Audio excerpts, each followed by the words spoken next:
Good afternoon and welcome to your latest episode of Eyes Up, Mother Brown. I'm delighted to be joined once again in our own virtual studios by the regular KUMB team of Gnome, the Pink Palermo and Rio this afternoon.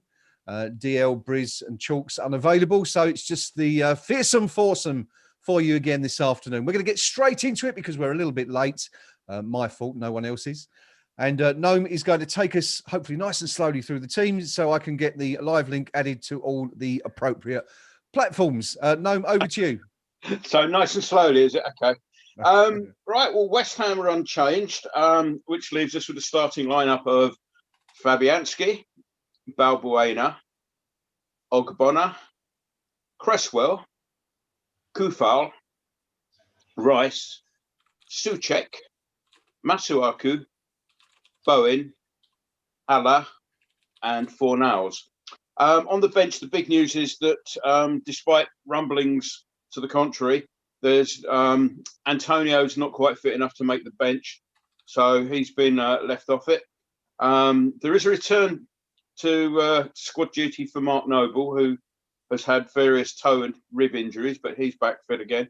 No room for Yarmolenko, who has been in contact with half the Ukraine national squad, all of whom seem to have tested positive for COVID. So I think for the next couple of weeks, he's going to be stuck indoors. So the substitutes bench reads as follows: Benrahma, Lanzini, Snodgrass, Noble, Diop, Johnson, and Randolph. As Randolph in goal, who obviously has been busy over the last week or two in Irish international duty. Excuse me. So we move over to Sheffield United. Excuse me, the home side. Ramsdale, Basham, Egan, Ampadu, Baldock, Burge, Norwood, Fleck, Lowe, McBurney, and McGoldrick. And their bench comprised of Lundstrom, Burke, Jagielka, Robinson, Verrips, Osborne, and Brewster. Referees Martin Atkinson, who seems to be some sort of go-to referee for us when they're running out of options. We seem to have had him a hell of a lot over the last 2 or 3 seasons. And there you go. All yours, Graham. Beautifully timed, no, beautifully timed. All your links live. Welcome to everybody joining us on the live stream, whether you're coming in from our social media channels or the KUMB.com forum. It's good to have you here, and we look forward to reading your comments and hearing what you're thinking of the game throughout the afternoon. It is a big game for West Ham, of course, this afternoon. We've been on a 2-week break. It's good to be back after some pretty turgid international matches, whether you're English or Irish, or well, perhaps less so if you're Scottish, because we'll be celebrating. I think it's the first qualification in 22 years for a major competition. So well done to the Sweaties north of the border. Good to see you back in the big time once again. As I said, for West Ham, it's a big game. If we can win here today, we jump several places in the table, potentially to possibly 7th. With a win. So it's a huge, huge fixture for West Ham, who currently lie 13th in the Premier League. Pinky, good afternoon, sir. How are you doing? And what do you think? Can we do it this afternoon? Okay, yeah, good afternoon, and good afternoon to the thousands watching around the world, I'm sure. But millions. This will not be an easy game. Don't be fooled by Sheffield United's lowly but rightful place in the league table of bottom. They've had a run of fixtures not dissimilar to ours. So, thus far this season, they've lost to Leeds United, to Aston Villa, to Wolverhampton Wanderers. I think they've lost to Arsenal, I think Liverpool as well, and maybe Man City. So, they've played some tough games and not come out of it too well. But I think they could argue a false position, perhaps, based on that run of fixtures. But then again, we've had equally tough, and we're sitting comfortably sort of in that mid-table area. So not an easy win this afternoon, but a win I think we will achieve. And that'll be our first win, I think, at Bramall Lane since, about 15, 16 years ago. We beat them in the Championship. So if we get something up there today, I'll be delighted. I don't think it's as strong as Sheffield United team as they had last season. I think they've got 2 or 3 key players out from that team, and I think at this sort of level that makes a huge difference. For us, the absence of Antonio, let's be honest, it's a blow. We look a different team when he's fit and firing on all cylinders. Haller today, well, sometimes you can whinge and complain about they're not playing with much strengths and all the rest of it. Effort is equal. Just run around, make yourself a nuisance to the Sheffield United defenders. Drag him this way, drag him that way. Just move. And again, he's got to do something today, because never mind resurrecting a career at West Ham United, Seb Haller he's going to put himself in a position where we just can't shift him to anyone. Yep. He's got to start doing something, and why not start today? Good stuff. Thank you, Pinky. Just for reference, that last win at Sheffield United at Bramall Lane, coming on the 11th of September 2004, a 2-1 win with goals from Marlon Harewood and Teddy Sheringham snatching all 3 points for West Ham 5 minutes from the end of full time after Alan Quinn had equalised for the Blades 20 minutes into the second half. A good day, was it, Gnome?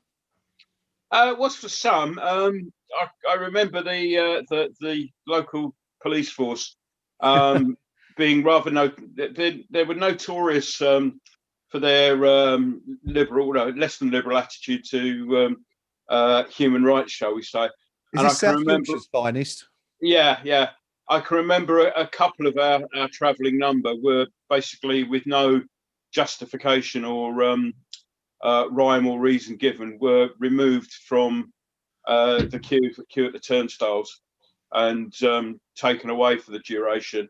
I'm not entirely sure. I think I stand to be corrected on this. I think Richie Riff, a forum member, was one of those who didn't get in. Now, apologies to Richie if that's the case, but Richie had done nothing, and I think somebody else. It may have even been our old friend Romford, Chaz, had ended up going with him to get him out of Nick, but it was just total ludicrous situation.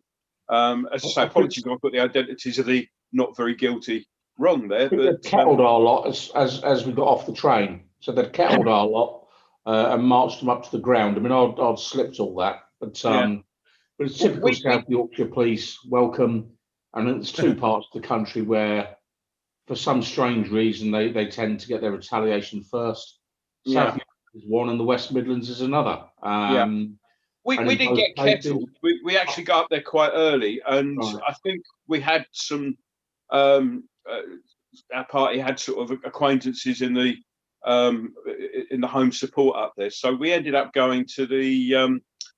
I think it was the Railwaymen's Working Club type place. Yeah. I'm sure if you go back in the archives, I wrote a match report about it.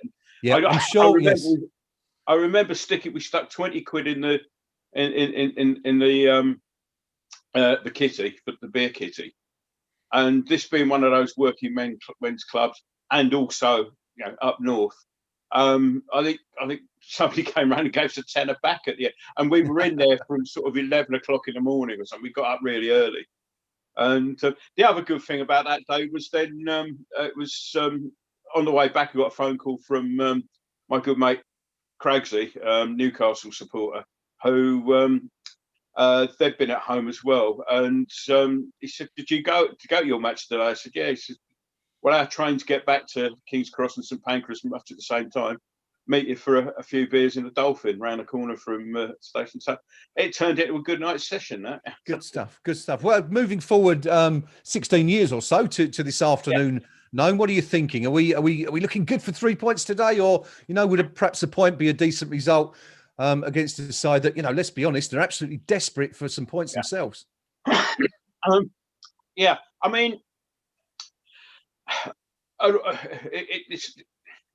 The respect the point cliche has been sort of overused. I think it won't be as Pinky pointed out. I don't think it's going to be as clear cut as the relative league positions suggest. That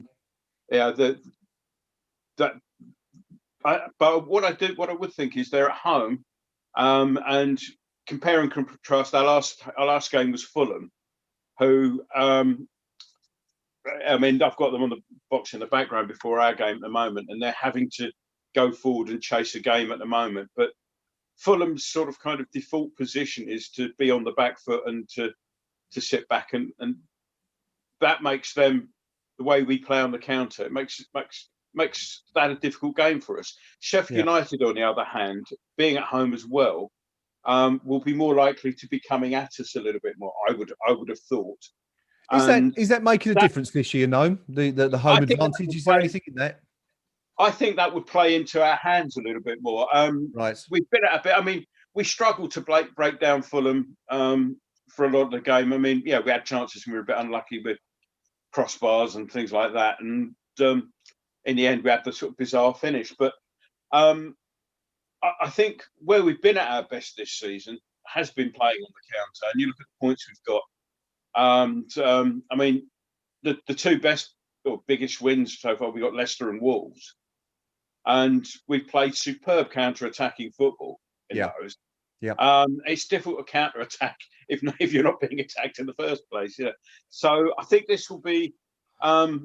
We've got to the counter-attack. We've got to be strong defensively. And what I don't want to see is the last time we had an international break, we went 3-0 down to Spurs, who, let's face it, there was that international break hangover where it looked like nobody had seen each other for 2 weeks. Mm-hmm. I'm hoping that they'd learnt the lesson of last time, and the training sessions were all, once everybody got back will mean that we won't be falling into that trap again. So be strong defensively, and players we have been on the counter attack, and there's no reason why we shouldn't win this. Haller, as Pinky said, is going to be key. He's going to need to put in a bit more effort. He is a different type of player, but he's got to meet the squad halfway and do a bit of the Antonio stuff, as well as us playing a little bit to his more target man-based strength. But big miss that today, though, still, Antonio. I mean, did you think there was anything in that from Moyes saying he was kind of 50-50 on Thursday and Friday, or do you think that was a little bit of sort of gamesmanship to try and put Sheffield United under a little bit of undue pressure? I mean, we're getting all sorts of noises out of the club that Mr. Moyes is not over happy with information getting out into the open.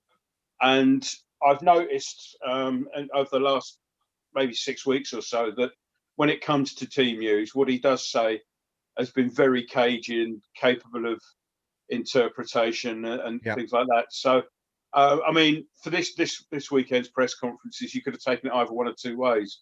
You could have taken that he would have been starting, which, in my opinion, wouldn't have been a bad thing to have him start rather than come on cold, or not going to be there at all. Mm-hmm. And it turned out to be the latter. So, I think he's getting cagey in his old age. Okay. All right. Good stuff. Thank you, Gnome. So, pretty positive so far. Rio, are you going to go along with the flow, or do you have other views on this afternoon's game? Good to see you, buddy, by the way. How you doing? Everything okay? Not too bad, thanks, mate. Cheers. Good.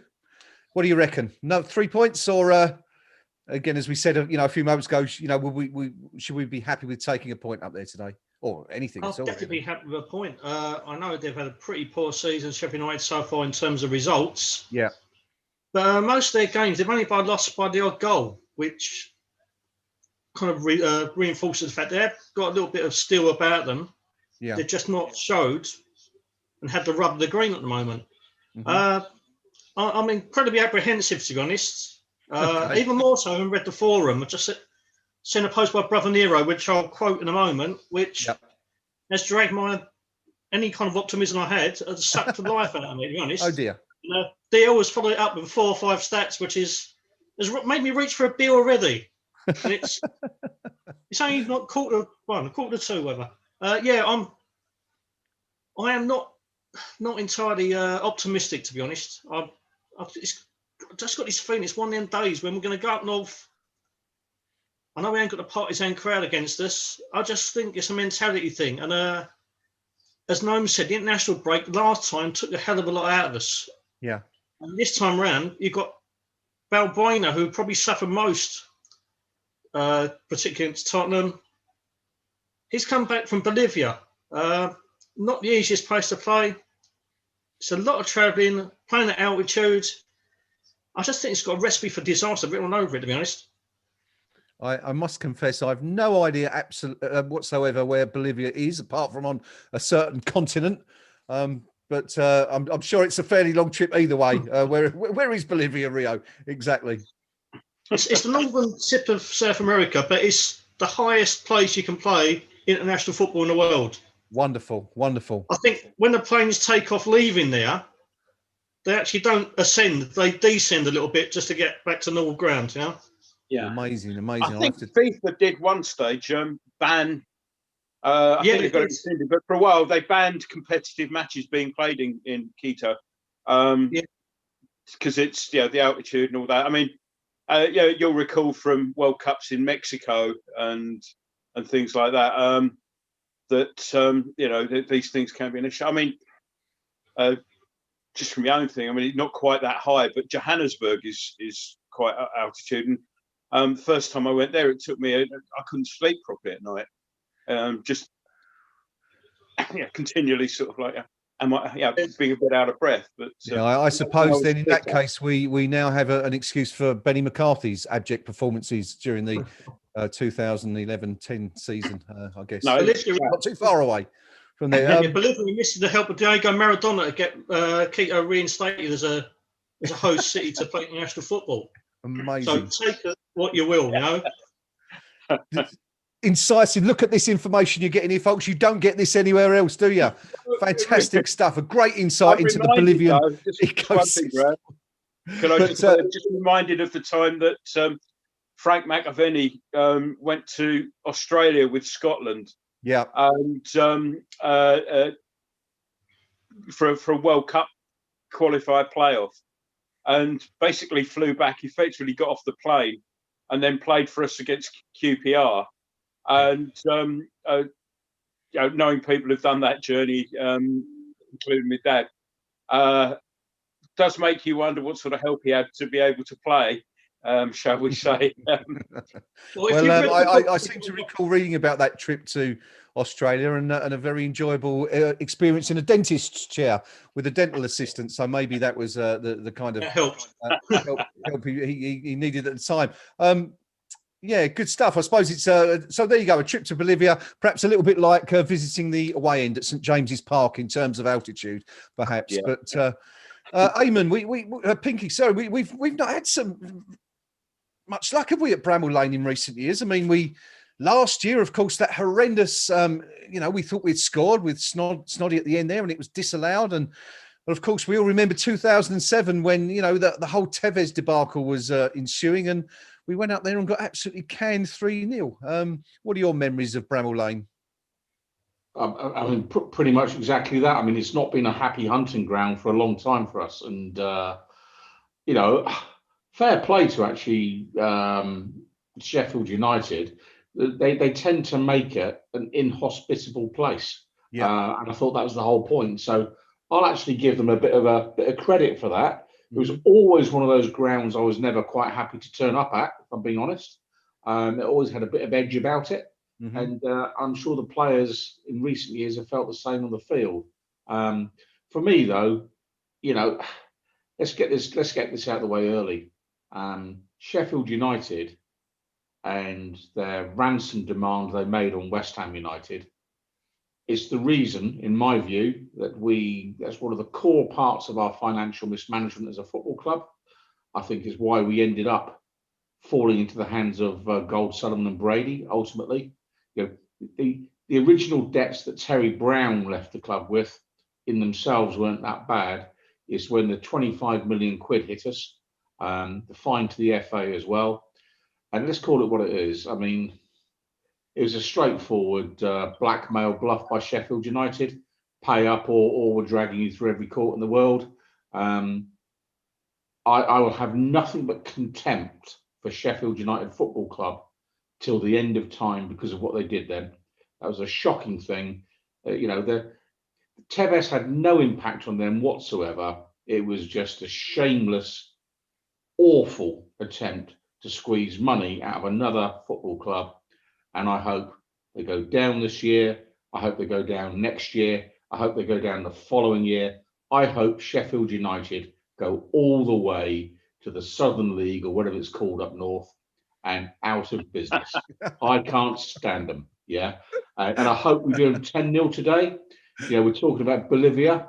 Well, that's where Butch and Sundance met their fate, I think, in the end. But today, Butch and Sundance, that's Souček and Rice. They're going to boss the middle of the park. Yeah. You know, and I think we'll have too much of them today, but they're only in this division, really, because of the money they squeezed out of West Ham United all those years ago. It's allowed them to tick over as a football club. It's allowed McCabe to redevelop parts of that ground. And I don't care if their lawyers are watching. You know, they should be thoroughly ashamed of what they did to another football club. And I damn them, and I damn them to hell. There you go. That's what I think of Sheffield United. So, yeah, I mean, as you can see, Pinky's not really sitting on the fence there with that one as far as the blades go. No. And quite frankly, my friend, I share everything you say. I concur with everything you say there. Having sort of been through, you know, the entire episode and sort of having spoken with the club at length about what was going on at the time behind the scenes, as Gnome will be aware, it was an absolutely shocking episode. And of course, it wasn't just the club, was it, Pinky? It was the fans too. I mean, the fans completely bought into Kevin McCarb's entire stance on that. We had was it the March for Fairness? Is that what it was called? Oh, fairness in football and Sean Bean and all the rest of it. You know, even when Sharp comes on the telly now, I change channels. I can't watch it. I do that anyway. It's like, you know, it's the whinging, the constant whinging, rather than just accept it on the chin. Yeah. They weren't good enough to stay in that division. You know, and sometimes when you get relegated, you know, we've gone down 42 points. Yeah. You know, with the cream of this nation's youth in our team at the time. Yeah. And yet we took it on the chin. You pick yourself up, you dust yourself down, and you go again. That's the nature of the Football League pyramid system. What you don't do is start crying to mum and dad, to teachers and uncles and aunts about how unfair it all is, and then taking another football club to court or threatening to do so just to extort some money out of them. They should be ashamed. And you know, oh, heavens above. I'll give them one bit of credit though. I do like the old Greasy Chip Butty song. That's all right. I'll give them that. I always liked Tony Curry as a footballer as well. I thought he was a good player. Yeah. Back in the day. So, you know, they're not all bad, but you mean Darren's uncle? Hey? You mean Darren's uncle? To give him his position in life. Yes, yeah. But I mean, for me, you know, it's where do they go as a club? I mean, they have to accept, really, they're lucky to be in this division. I don't think they'll be in it next season. I think they'll go down this year. I think that they had their glory year last year. Well done. Enjoy it. Bugger off. Rio, are you? Do you also concur with Pinky's sentiments there with regards to Sheffield United? Because I mean, it doesn't seem to be a two-way thing. That you know, you speak to Blades fans and they've largely forgotten the whole Tevez incident, or so they claim anyway. But for West Ham fans, and I think the fact that as Pinky pointed out there, you know, the £25 million out of court settlement, the £5 million that we paid for the Premier League fine, and then of course, you know, all the other costs involved with that. It really did set West Ham United back many years. So what's your view on the whole situation? Do you still carry that grudge, I guess, for our opponents today? I've got a friend who's a Blades, and he was actually the most. He took out the whole scenario is when they redeveloped Bramall Lane a little bit. They built a brand new bar at the back of one of the stands, which he's renamed the Tevez bar. And it reminds me frequently that he's having a pint before the game in the Tevez bar. Yeah. He bears no malice the only reason I really dislike Sheffield United is probably Sean Bean himself. I don't mind the trips up there. I mean, we very rarely get anything there, but Yeah. Sheffield's an all right city for a beer before the game and socialising.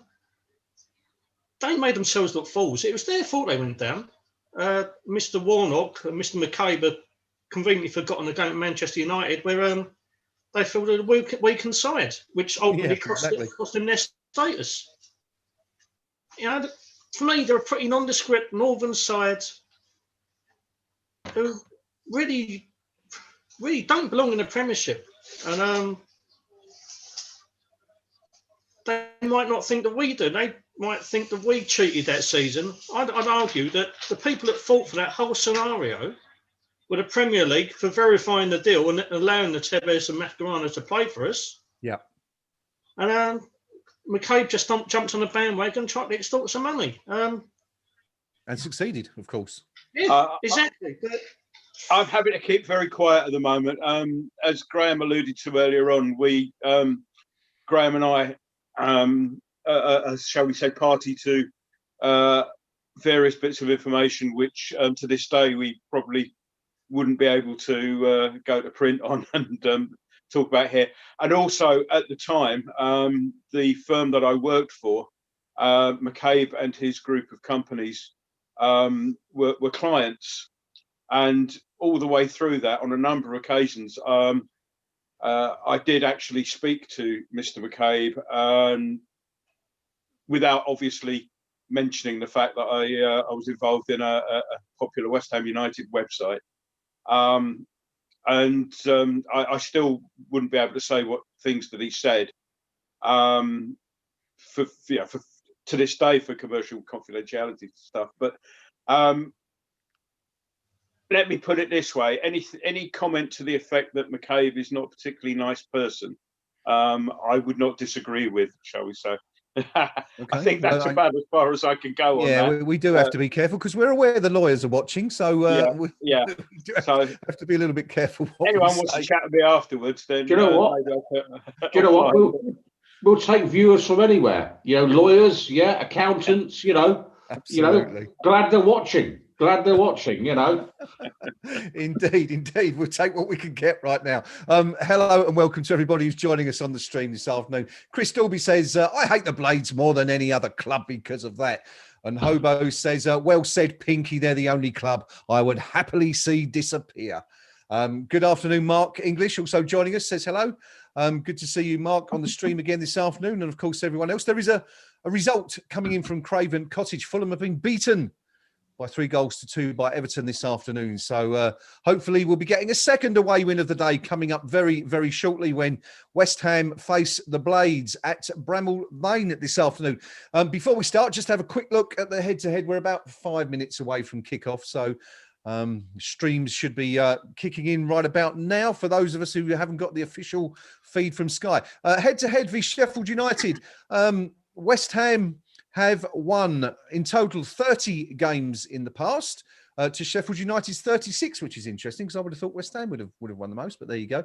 There's also been 23 draws during that time. So two sides fairly evenly matched, but we're all hoping, of course, that the Hammers can go out there today and get a result against the Blades. I was asking everyone about their sort of favourite moments there. Rio, I didn't actually come to you for yours, sort of memories of Sheffield United in the past. One thing I was going to mention at some point, was it John Harley who scored that incredible equaliser in the 3-3 back in 2004?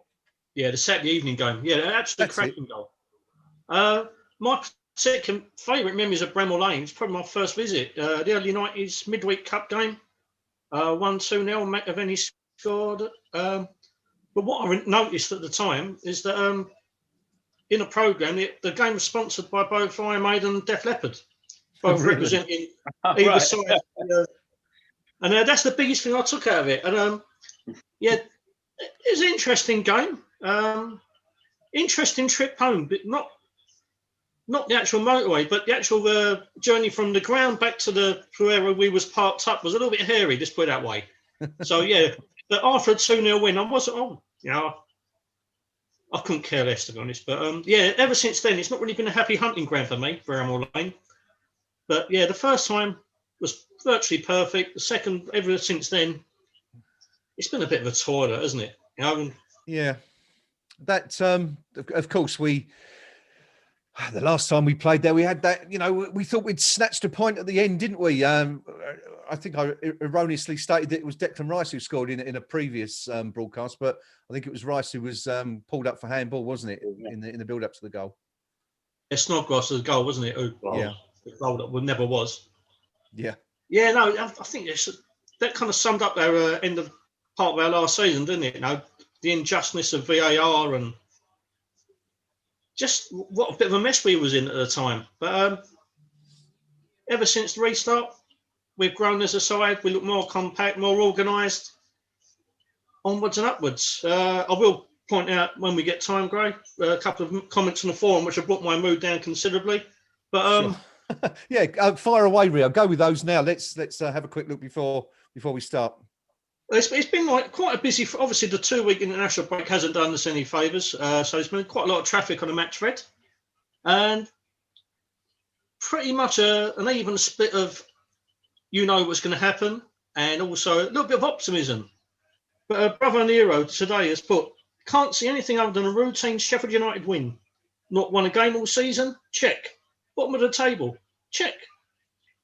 Not won a league game for a long time, even going back to last season? Check. Can't score goals? Check.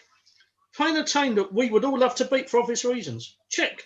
Playing West Ham United Charity FC? Check. West Ham fans been overly optimistic because of the above? Check. We're doomed. We are doomed.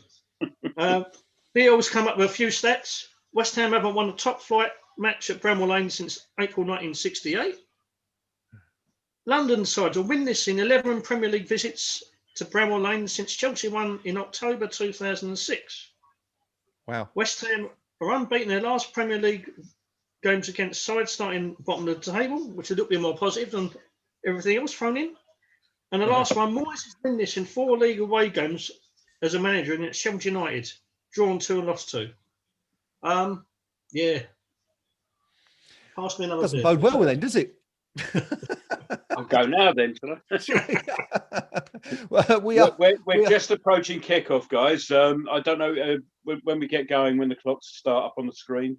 They're taking the knee now, but do we want to do a quick time check and then just to see which one of us is going to be jumping up and down before the others.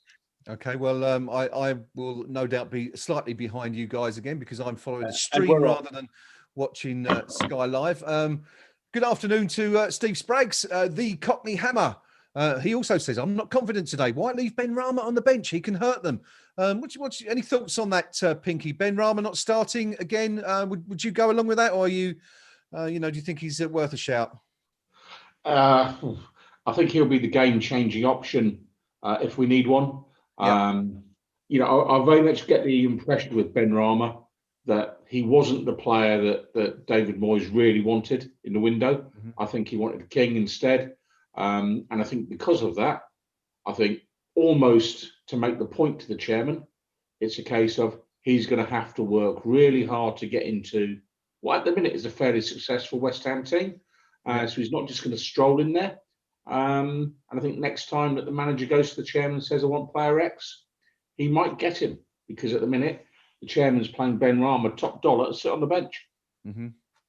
We are underway at Bramall Lane. It's Sheffield United nil, West Ham United nil. Of course it is. We've only played about a minute or so. But West Ham in our rather fetching away kit of blue compared to Sheffield United's red and white stripes, of course. We're looking at the teams, Sheffield United in possession at the moment. Gnome, any early thoughts on what you've seen so far in terms of the way the teams are lining up, the way, play's gone in the opening 90 not seconds really. or so? There was an early sort of chance for Sheffield United. Ball came down, their left, their right. Eventually put across, it went all the way across goal. They hadn't committed enough players forward. And that was in the first opening seconds. I'm on 1:48 on my clock, but at the moment, game's settling down a little bit now. Sheffield United have the ball, and we're pressing them and forcing the keeper into the long clearance. But But other than that sort of early ball across the face of goal, I'd say we've only got 2 minutes and 10 seconds gone now. So it's not really settled down yet. Okay, good stuff. Yeah, we are, of course, all hopeful that the Hammers, as I said, West Ham could push on to 7th or 8th in the table with a win here today. So lots chance of there. Chance there. Long ball from the back, and Sheffield United just checked. Baldock got the wrong side of the defence there. Put a shot in at near post. Fabianski was wide, so it's saved with his feet. First real chance of the game there, going to the home side. Yep. Just a little warning sign, perhaps they're pinking for the Hammers.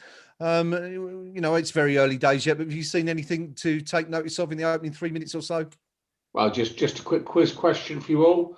What links George Baldock, me, and KUMB's Barking Boy? We went to the same school. You win, Rio, you win. Yeah, there you go. Fantastic. Fantastic. How did you know that, Rio? That's an educated guess, you know. Amazing, amazing. What was the school, Pinky? Can you divulge? Yeah, a place called the Royal Latin School in Buckingham, and there's a thread in the Snug about it all at the minute. And Barking Boy has popped in and said, "I went to that school, same as Pinky." And I've gone, "What years were you there?" And he was there the same years as me, so we must know each other from school. Okay, and I'm just trying to rack my brains. I can't recall another West Ham United supporter at my school when I was there, so I'll be interested to see. So, Barking Boy, if you're watching this, reveal yourself. For an hour. Polaroid says, "Afternoon all, a nice 2-1 away win. Thank you. We'd all take that, I think." Polaroid. Mark English says, "Good high pressing so far from the Hammers. We are just about 4 minutes in. It's Sheffield United 0, West Ham United 0. Rio, nothing from the Hammers yet so far, but a decent save from Fabianski to start with." Yeah, no, we've got really been our metal here. I mean, the last thing we need, especially after the diabolical start against Tottenham, is another slow start, going a goal or so behind against these lot, because they're a lot more compact. They'll work their nuts off. And once, if they do get in front, they can be incredibly hard to break down. So we've got to really be sharp on our game here. It's this international break. It does us no favours whatsoever. Yeah. Yeah, very much so. Gnome, Preview Percy, someone you know reasonably well, was looking at the Sheffield United team in the week. They're missing a few players today. Yeah, I mean, Lundstrom was kind of instrumental to their success, if you like, and he's on the bench. I think he may be a little bit persona non grata because he's refused a new contract, hasn't he, and has said he's off. And yeah, there's him. I can't remember the rest of the injuries, to be honest. You know, it's bad enough having to translate that rubbish into English, let alone read it properly. But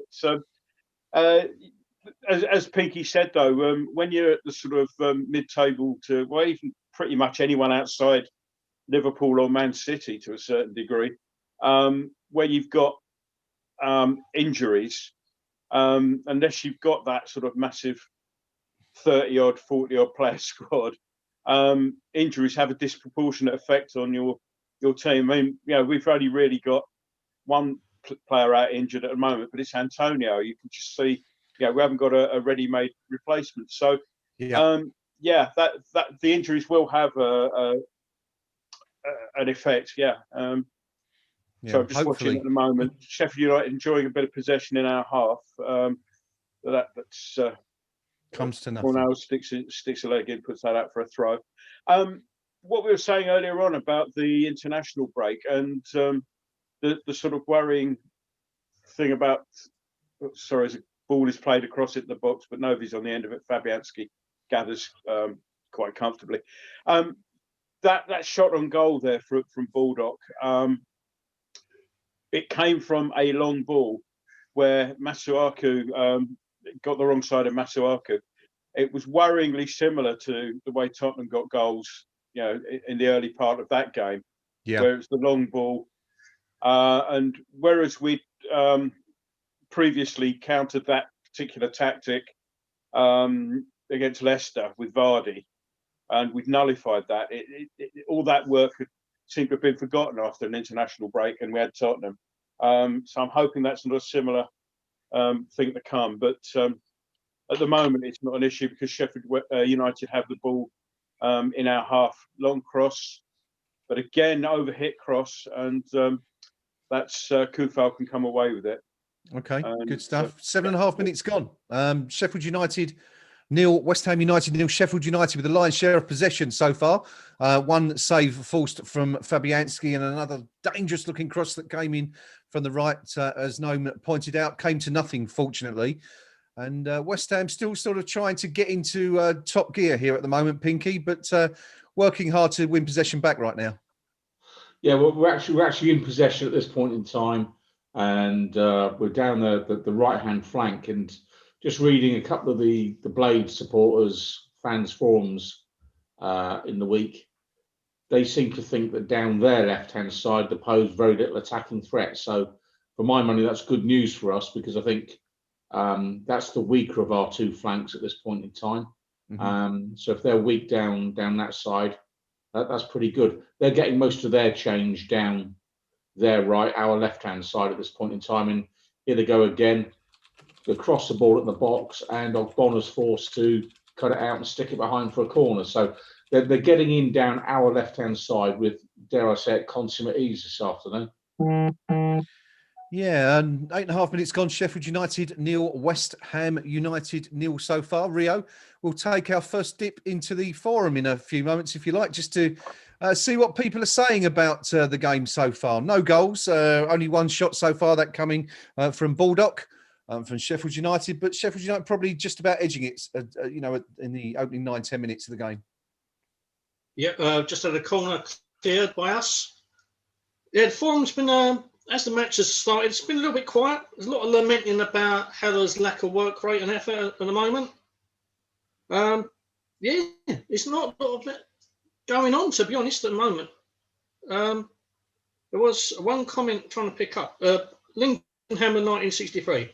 Haller already looks a bit leaden-footed. I hope he works his way into the game. We really need a performance from him. And particularly away from home, I think that he's the key. We need him to up his work rate, get more involved. We're never going to play with two up front, which he needs. So he needs to kind of get involved and get in close to the bone of four now, as I'm trying to feed off of him a little bit more to get himself involved in the game more. Good stuff. Excellent. Do let us know what you think of the game so far via the KUMB.com match thread or via our YouTube live channel in the comments section there. Steve Page has done exactly that. He says, hey guys, as a Hammer in Yorkshire, this is a fixture that I've been looking forward to. And Steve Palmer says to Steve, keep safe in Bandit country, and good afternoon. So good afternoon to the two Steves. Glad to have you joining us, gentlemen. No, 10 minutes gone. Only one shot so far. Very, very quiet opening from West Ham. But I guess the point is we're still on level terms. We haven't, we mentioned, we keep going back to the Tottenham game, how we started so badly there and conceded 3 goals in the opening 15 minutes. No signs of that really so far. No, and my comment about the sort of long ball catching us cold at the back there, it's only happened the once so far, although admittedly that's mainly because Sheffield United have had the ball on the ground in our half. But we're on the attack a little bit now, and Rice is looking to play it out wide. That's Kufal out there. Bowen is on the ball, but we're finding it hard to break them down when they're on the defence. And ball, we're in promising position there, looking for openings, and it's back with Fabianski now. So it's interesting because some of the pre-match looking around I saw, and they're worried about their left-hand side, and Pinky's commented about our right-hand side. Just a couple of times we've worked the ball out to the right-hand side, but we've seemed reluctant to take a chance in taking someone on. I'd like to see Bowen. I don't think Kufal's that sort of player, but I'd like to see Bowen trying to sort of make a little bit more when he does get space out there of being one-on-one with a man. So yeah, he's been a little bit quiet, hasn't he, Bowen, in the last game or two? Yeah. Sorry to see what's happened there. Nothing much. ball in midfield at the moment, and Souček now out to Kufel, and again we're just sort of keeping possession across the back at the moment. So good stuff. 12 minutes gone. Sheffield United 0, West Ham United 0. Now, one thing we do, as anyone who watches the stream fairly regularly will be aware, we're often looking at the KUMB.com match thread, and obviously your comments on the YouTube live channel to see what West Ham fans are thinking of the game as it goes along. So we thought this afternoon we'd mix it up a little bit and see what the opposition are saying as well, just to see, you know, if they're equally disappointed or as happy as we are with the way things are going. Pinky has been keeping an eye on one of the Blades forums for us in the opening few minutes of the game. Pinky, what are the Blades saying? How are they viewing the game so far? Yeah, general thrust of their comments is what we're seeing on the pitch is what they've got. None of them rate their bench options at all, which I guess is quite good news for us. As for the game itself, they're saying they've got off to a positive start, but Ollie, whoever that might be, is very isolated in the box. So, you know, if a cross misses him out, there's no backup from at the moment. As Didzy is doing his stuff a bit deeper, UTB. Wow, well done, lads. Yeah. You know, I mean, at the end of the day, I think there's two men and a dog tuning into their fans' forums, but why not? They've all got to start. They should let the dog right on there, should they, though? Good point, well presented. Yeah. Okay. Yeah, I mean, there's a proliferation of them, of their supporters' websites, and not particularly active, it must be said. Okay, good stuff. Well, we'll keep an eye on it throughout the game as it progresses anyway, just to see what the Sheffield United fans, of course, if there's any watching the live stream, let us know what you think of the game so far. We take all sorts here on KUMB. As you know, we welcome the views of opposition supporters to get a wider view of, you know, the whole scenario. There are 14 minutes and a few seconds gone. It is still Sheffield United 0, West Ham United 0. The Hammers, Rio, beginning to get back into the game a little bit and look a little more positive in the last 3 or 4 minutes. Yeah, we played some nice passing in the last couple of minutes. A little move down the left-hand side. Masuaku, Fornals, Souček all combined in. We just forced, I think it's a throw-in. But yeah, it's the first bit of play. We've actually got our foot on the ball and knocked it about a bit. And we really need to kind of up this a little bit. And we've had a cagey start. Masuaku was about to take a long throw. He's rubbing the ball in his shirt as they do in order to get a little more grip. So I think it's going to go about 2 yards. That's my anticipation. Gun and off, I get it in it. No, it's in. It's into the early part of the box. Flicked on again. Petered out. We little minute of play there where put a nice string of passes together, threatened down our left-hand side, and there it's the first kind of signs of encouragement. A couple of times before that, a little bit sloppy, half a little ball slipped through, which we can't really afford to lose possession in those areas and let Sheffield United kind of break against us, because we know we can be susceptible to a break ourselves. Yeah. But yeah, that was promising. First bit of real intent we've shown all game. Also, a header from Haller across goal there. Actually, as it happened, it was behind Bowen, who couldn't really get an Antonio start. Oh, now Haller's done superbly well there. Very well. But now he's spoilt it all by pulling the player back in the end. But very good play to beat the player from a loose ball there. Pushed it past, went on running to it. Sheffield United player got between him and the ball, and Haller basically just went into him, and yeah, it was a free kick. No complaints there. But you know, so a couple of good touches from Haller there. Yes, yeah. And what about we didn't mention it, but there was a lovely touch from Masuaku and put the ball between the legs of a defender. I think it was Bulldog to set up Fornals. Yeah, lovely ball. Yeah, good stuff. We like to see things like that, don't we? But 16 and a half minutes gone. Sheffield United 0, West Ham United 0. Only one shot so far. The effort from Baldock after 3 minutes that forced a save from Lucas Fabianski at his near post. Very little doing apart from that. We're looking at the subs just now on the bench, and even they're looking half asleep. So we hope that the game... those were two of the Sheffield United players injured, Graham. Mousset and Stevens, both of whom are injured. We were mentioning earlier on the effect. And Yes, and Mousse Mousse- was the lead, the top goal scorer last season. Is that correct? Yeah, and Yep. he scored against us at home in Yep. in the home match last season as well. So as there's a loose pass, we put a loose pass, it's gone out for a throw in.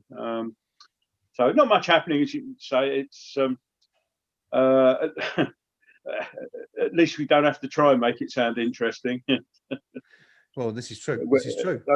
While we're experiencing a little bit of a lull in action, should we dip back into the forums just to see what's going on? Let's start with the West Ham view of things. Rio's keeping his eye on the KUMB.com match thread to see what's happening there. Rio, over to you.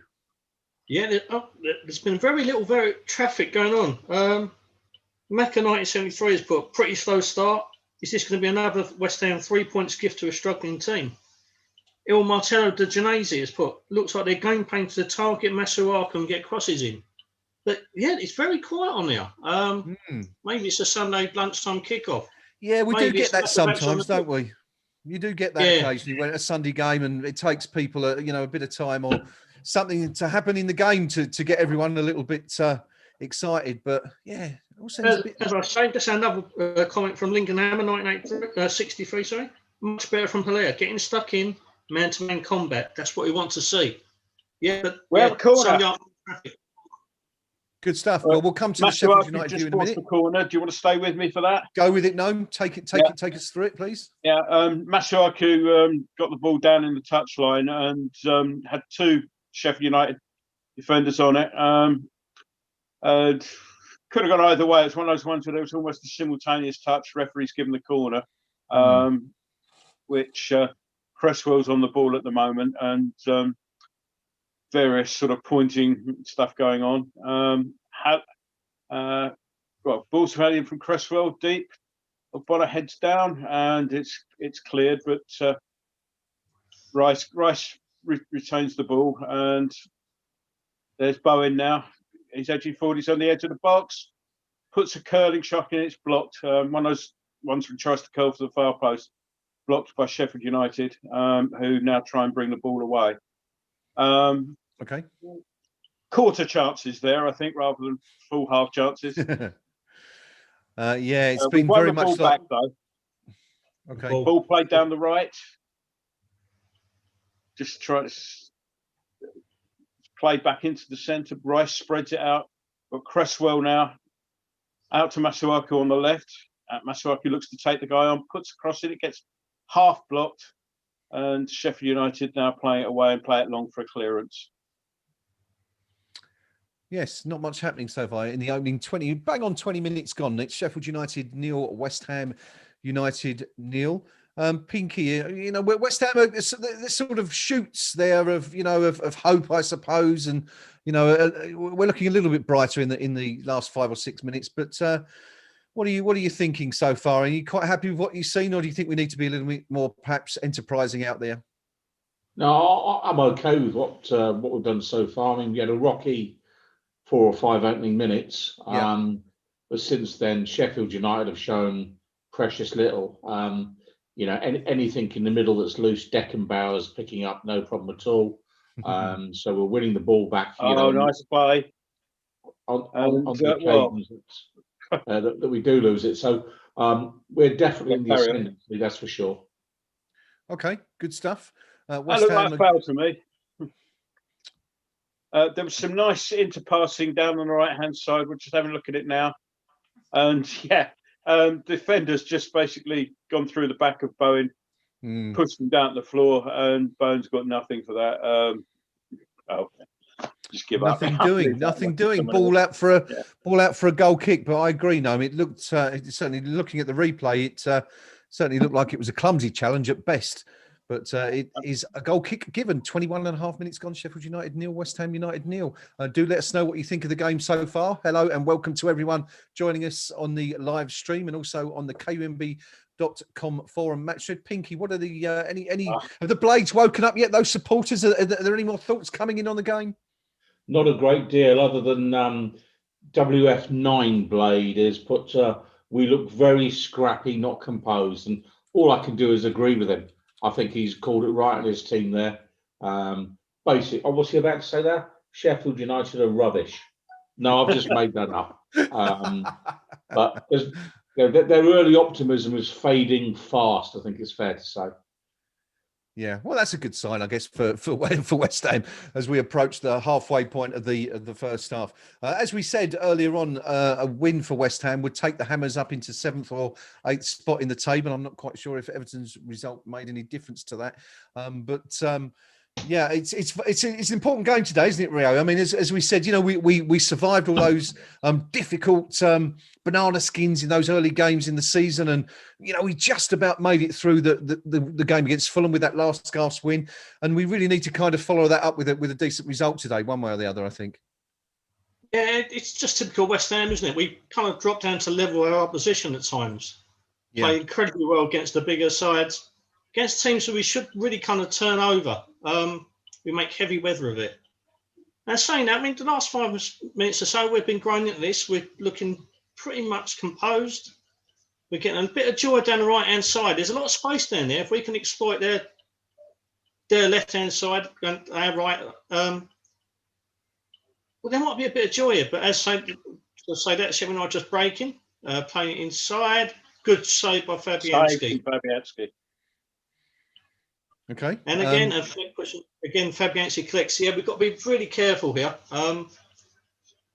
We've had a phase of play where we've been pretty much on top, looking to create, and they've hit on a break and have had a little bit of space, and more space on the lights. And I can't see who actually had the save before Fabianski the save. But if he'd have been more clever, he could have fed McGoldrick in, and he had a much more clearer chance than goal. So there's danger signs as well. Yeah, it's taken 20 minutes for another shot and goal from the Blades, but so was that Burke again? I think taking that initial shot, and then of course the Fabianski on hand again to make an important save just a few minutes later. But interestingly, it's a good tackle that Gnome from the Sheffield United player that initially broke up our attack and sort of set that up. I think it was Declan Rice who went down. I think the problem was that it was all a little bit too tight. And sorry, we had a promising move, and Fornals dummied it. There was nobody making the run behind him, and a lovely dummy, but you look so stupid when there's nobody there to pick up the ball. I think the point was it was very tight there, and Masuaku basically just played a ball first time that. It basically opened up the challenge came after that ball, which it didn't give Rice an awful lot to play with on that. Let's put it that way. So it was a good challenge, but it was set up for him by Masuaku's ball in the first place. Sheffield United coming down their left again now,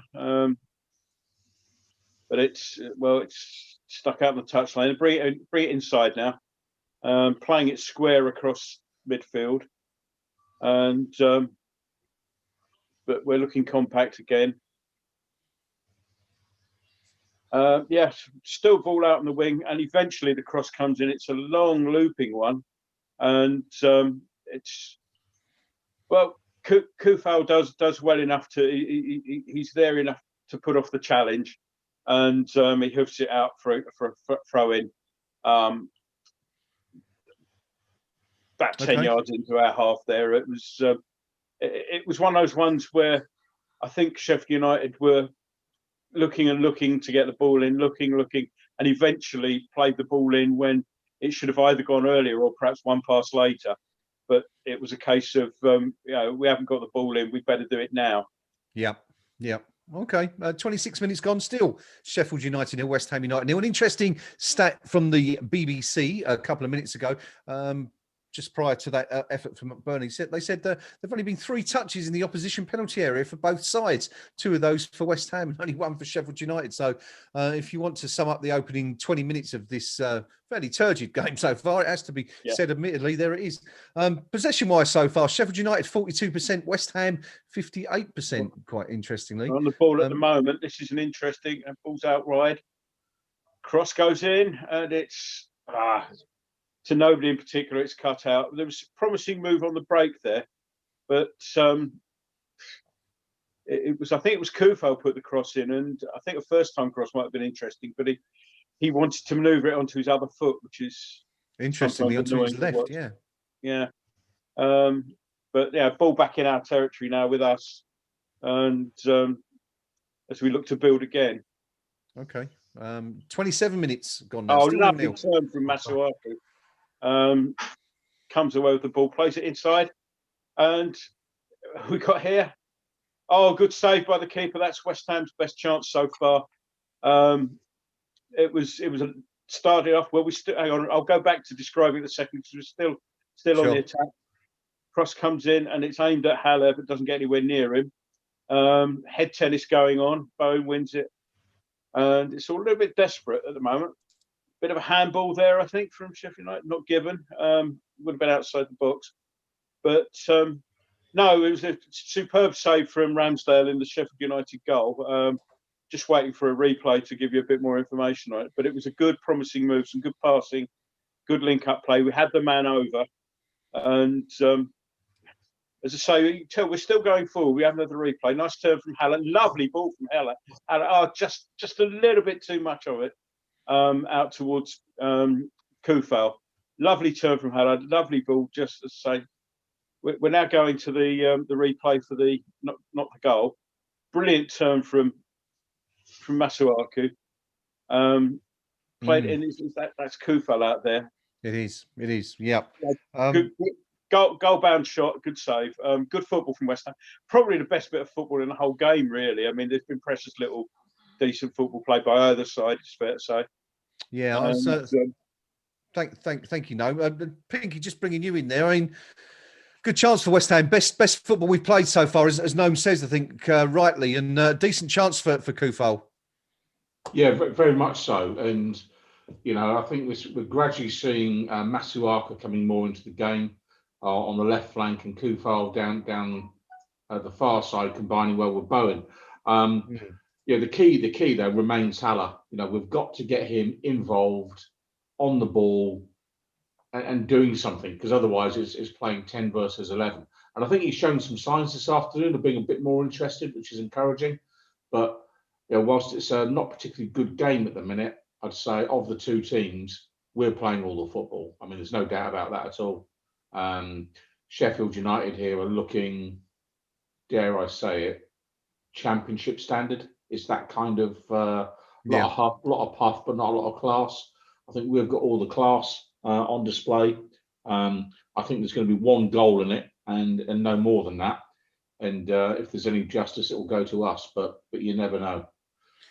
Pinky, the longer this game goes on at 0-0, who does that suit better, Sheffield United or West Ham?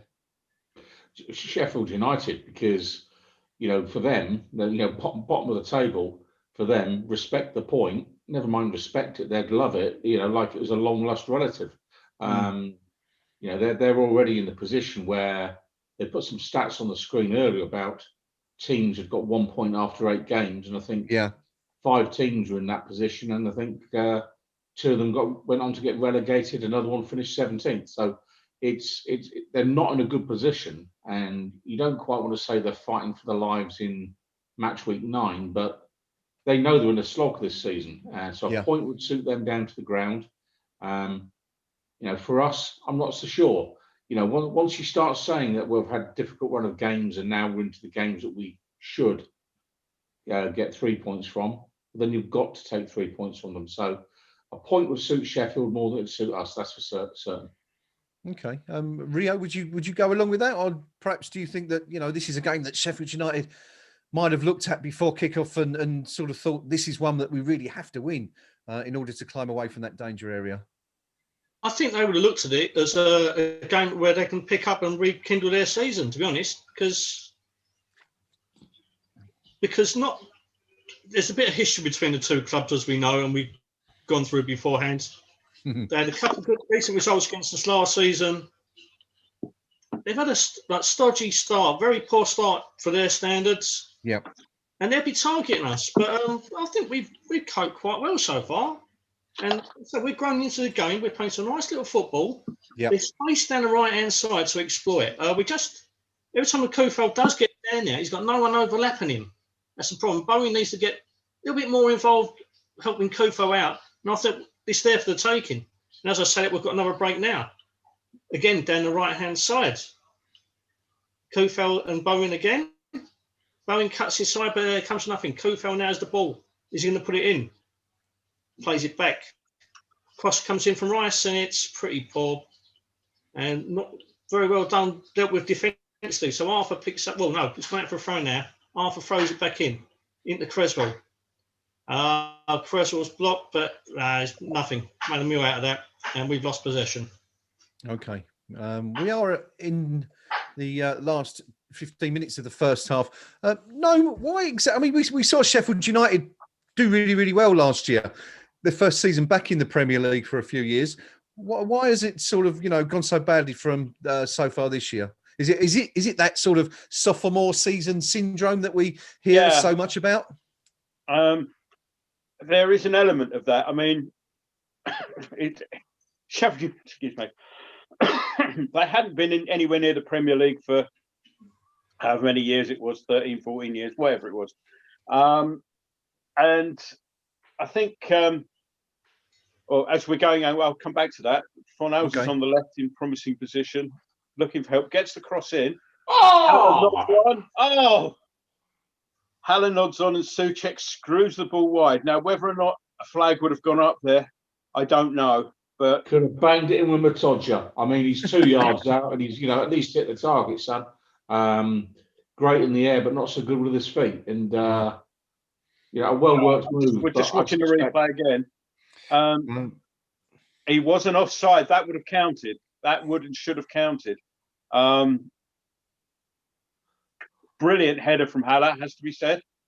Knew exactly what he's doing, cushioned that into Souček. He's just basically screwed it with his right foot and put it wide to the left.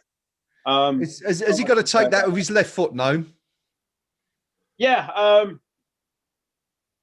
Even with the right, he should have done better with that. But it's a bad miss. There's no sugarcoating that one. Sorry, Souček, big fan, but really should have done better there. We were talking about Sheffield United's form. Yeah, but then having said that, we're now sort of beginning to turn the screw a little bit now. So I'll stick with the ball. As having said that, we give the ball away. So come back to that now. Okay. I think first season up, Sheffield United. There was maybe a tendency amongst many teams to not really take them seriously. They were well organised, but there is a big element of people having sussed them out this year. Right. And as we've seen with Lundstrom's contract, it's not a totally 100% happy place. I mean, it may be more unified than most, but there are little elements in there that things aren't great. Now, this is annoying because Haller's actually got himself on the couple of players tussling for the ball.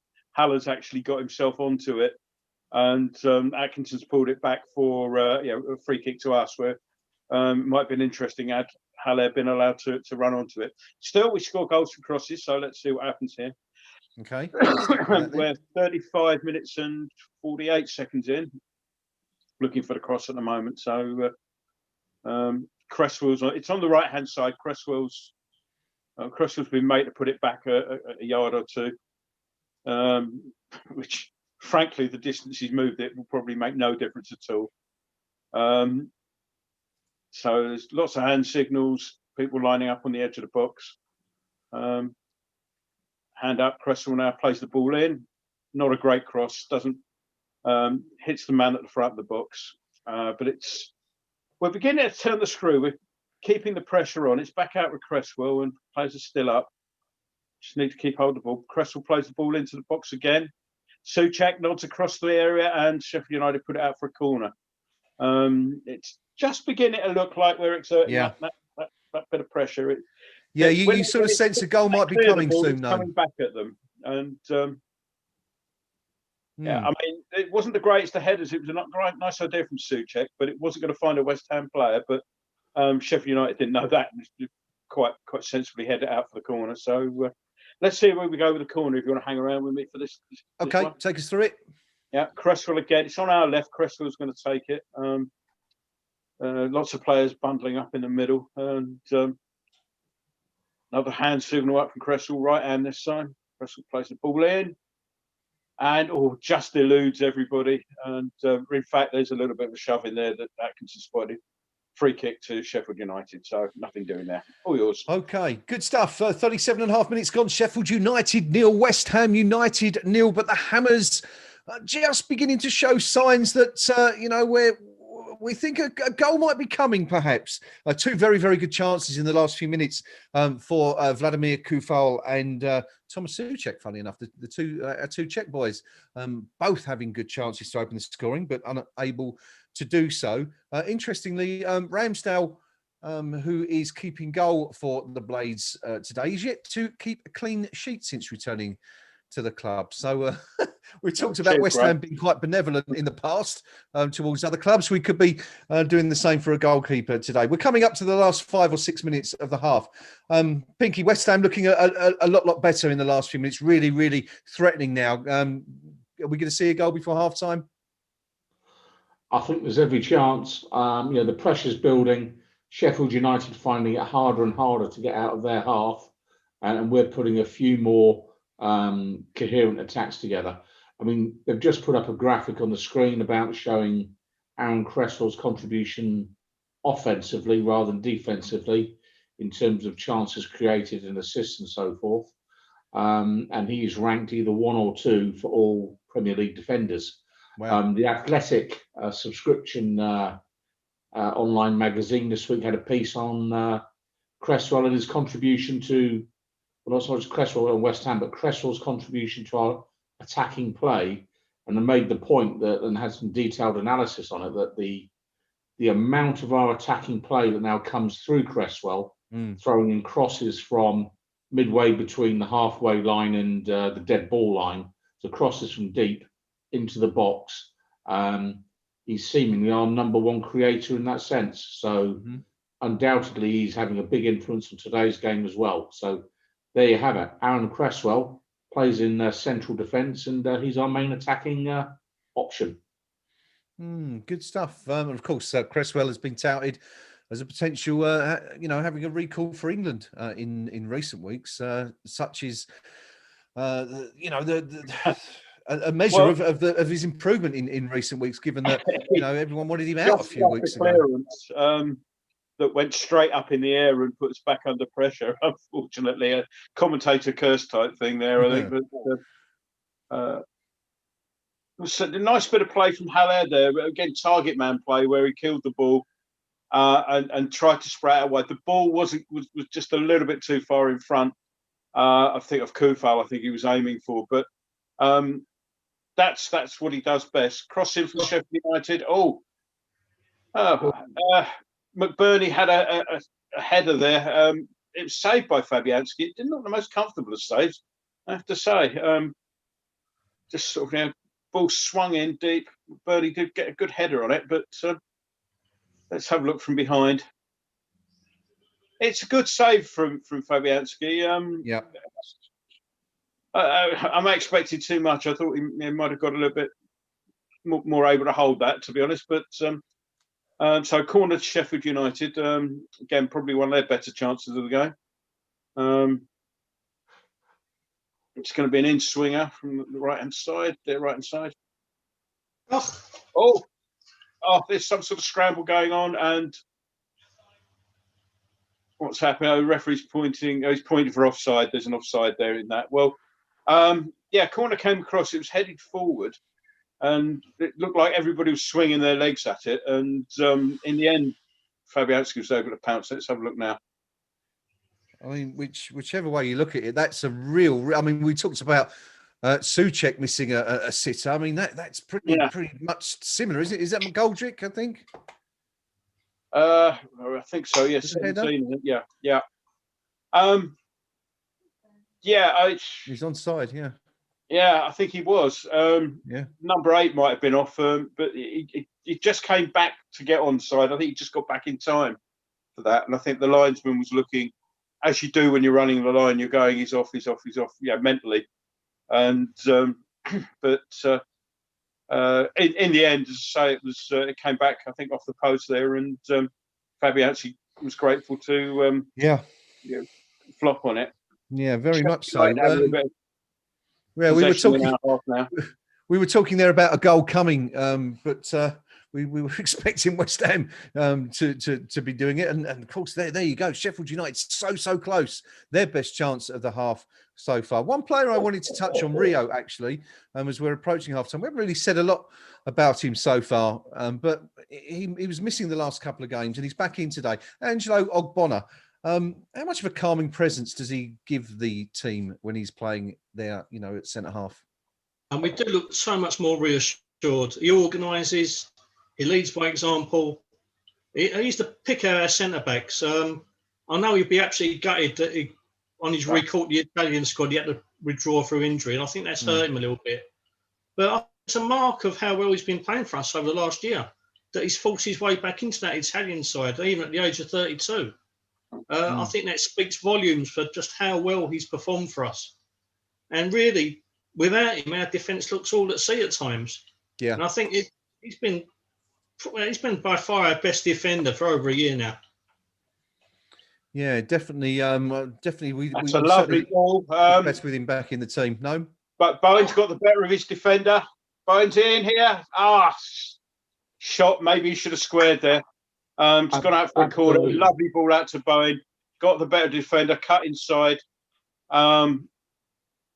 It was a superb ball. Was that Fornals played that? Fornals. Yeah, I mean it's a good block, isn't it? But I think it was Haller, wasn't it? Who was square there, Pinky, who was screaming for the ball. Haller and Fornals had run forward and was behind Haller as well, which is corner in from Bowen. And I'm not sure. I'm not sure he got their head on that, but it's a goal kick. It's probably Souček, was it? Okay. All right, good stuff. Good chance, Pinky. Really good chance for West Ham there. I mean, you could almost argue it's poetic justice, because the other week when we had Fornals who should have squared the ball to Bowen for a tap in, today you had Bowen who should have squared it to either Haller or Fornals, and either of them were in much better scoring positions. So, maybe a little bit of anxiety within Bowen's play there, but undoubtedly down our right-hand side, that's where we're getting all of our change today. I mean, we're battering them down that side this afternoon, and I'd expect the Sheffield United manager to make a change at half time, because they're going to concede something from that flank. That's for sure. Okay, we are now into added on time at the end of the first half. It was a really dull first half of the first half, and it's sort of come to life, hasn't it, in the last 10 minutes or so? Added time. Unusually, I think that might be the second time that's happened this season. I can't remember which other game it was where they haven't actually added on any time. I can't remember. 3 seconds. We've had one other, haven't we? But it is unusual. They add on a minute recently, yeah. Yeah, they usually add on a minute just to sort of pretend that they've been sort of keeping an eye on things. And yes, there was a minute or so. We've got an eye on this, which in Europe it tends not to be the case. If there's no added on time, they just don't bother, and it's a lot more common. But here it seems to be. Just before there, Haller went down. I'm guessing it's nothing serious. The challenge that caught him on the back of the head, probably a little tap, as players these days, when they get a head tap on the head, they go down and clutch the back of their head. Atkinson wasn't impressed and allowed play go on for another 20 seconds or so before deciding that was enough and we'll go off. So there we go. Half time, 0-0, no goals, but the game certainly came to life, didn't it? In the last 10 minutes or so, we were all sort of sitting here getting a little bit sort of falling half asleep, I think, watching that opening half hour. But it certainly picked up in the end. A few match stats before I come to the team for their first half summaries. Possession-wise, Sheffield United 44% in that first half to West Ham's 56. 5 shots for Sheffield United. West Ham United creating 6 shots. 4 of Sheffield United's 5 shots on target. Only 1 of West Ham's shots on target, which I guess would have been the very first one from Kufal. Lots of chances. 2 corners for Sheffield United, one of which they hit the post right at the end there with McGoldrick's header. And West Ham have had 3 corners from which they haven't really done an awful lot. 2 fouls committed by Sheffield United, 5 by West Ham in the opening 45 minutes. It is Sheffield United 0, West Ham United 0 at half-time. We're going to be taking a look at both West Ham and Sheffield United fans' views in the next few minutes. Before we do that, I'm going to go round to the team for their summary of the first half. Going to start with Pinky. What do you think of that so far, buddy? Not great, if I'm being honest. It's a classic game where we're getting dragged down to the opposition's level. Sheffield United have got plenty of huff and puff, but no real class or composure on the ball, and we're a bit better than them, but not a huge amount. It's not quite firing today for us. I think if we're going to get something, it will be down their left, our right. On the forums, the Sheffield United forums, Max Lowe is getting absolute pelters. I mean, he really is getting slaughtered. A lot of disgruntled Blaze fans saying, another 45 minutes without a goal, that kind of thing. And all I will say is that's what you deserve. For us, though, I think a bit of a better showing from Haller so far today, in fairness to him. But I'd much rather we had Antonio there. If Antonio had started today, we'd be 2 or 3 goals up by now. And that's the difference. It's just we haven't quite got that cutting edge up front now without him, and it's hurting us. Yeah, it certainly is. No goals so far, but it seems those Blades fans aren't particularly happy either. Rio, what's the West Ham view from the KUMB.com forum match thread, and also your own personal view of that opening 45 minutes? With regards to the forum, Il Martello de Giovinazzi has pointed out United have offered very little until that closing period, but they keep drawing very clever fouls. Even one that Rice did land on his toes, to be honest, but Fleck had basically given the ball away before that happened. Not saying it wasn't a foul, but they're getting clever from drawing them from these situations. It was like a blatant obstruction, and that's part of their game plan to kind of draw us into making errors and forcing the referee's hand. There's a little bit of criticism for Jared Bowen in that last closing period. Bonto's beard has put, he's annoyed with Bowen. He's trying too hard and he's a bit selfish. That's something I'm not really associated with Bowen in the past. Where we go. Again, Parker's here has put, we are poor at defending set pieces. We deserve to be winning this, but we're hanging on at the end of the first half. Hammers Leffers has put, once again, we miss Antonio. Hilaire does not fit into our team at all. In years gone by, this is the type of game we normally lose 1-0. Smuts has put, we have pretty much run this game, but they've had a better chances. Front three have been toothless. From my point of view, everything we've attacked with purpose has come down the flanks, either way. As Pinky said, down their right-hand side, our right-hand side, their left, there is so much room to exploit. The more creative player in the central, in Pablo Fornals, apart from that one wonderful pass towards the end of the first half, he's not really been involved. We've completely bypassed the centre of the pitch. And yes, the likes of Sanderberg and Sheffield United's back three really do marshal that central position quite well normally. This year they've been exploited a little bit. But it's all well and good having that possession down the flanks, creating the chances down here. But our delivery is by and large pretty rank. Obviously, the chance where even with one where Souček kind of fluffed it and Hilaire managed to head the ball back in. Yeah, it wasn't the best delivery. It was kind of behind Hilaire, and he did wonderfully well to get it back into a threatening position. Well, I'm not sure we need changes. I just think that we need to kind of go alter the dynamics of our attack at times. Get Fornals more involved. Get Rice surging forward, testing in different areas. They know we're going to keep on going down the flanks. We need to try and alter their state of mind and make them think about things. I know you said we've had more possession, and sometimes that doesn't necessarily mean that's all the better for us. Normally, when we attack on a counter, we look better in the Moyes team.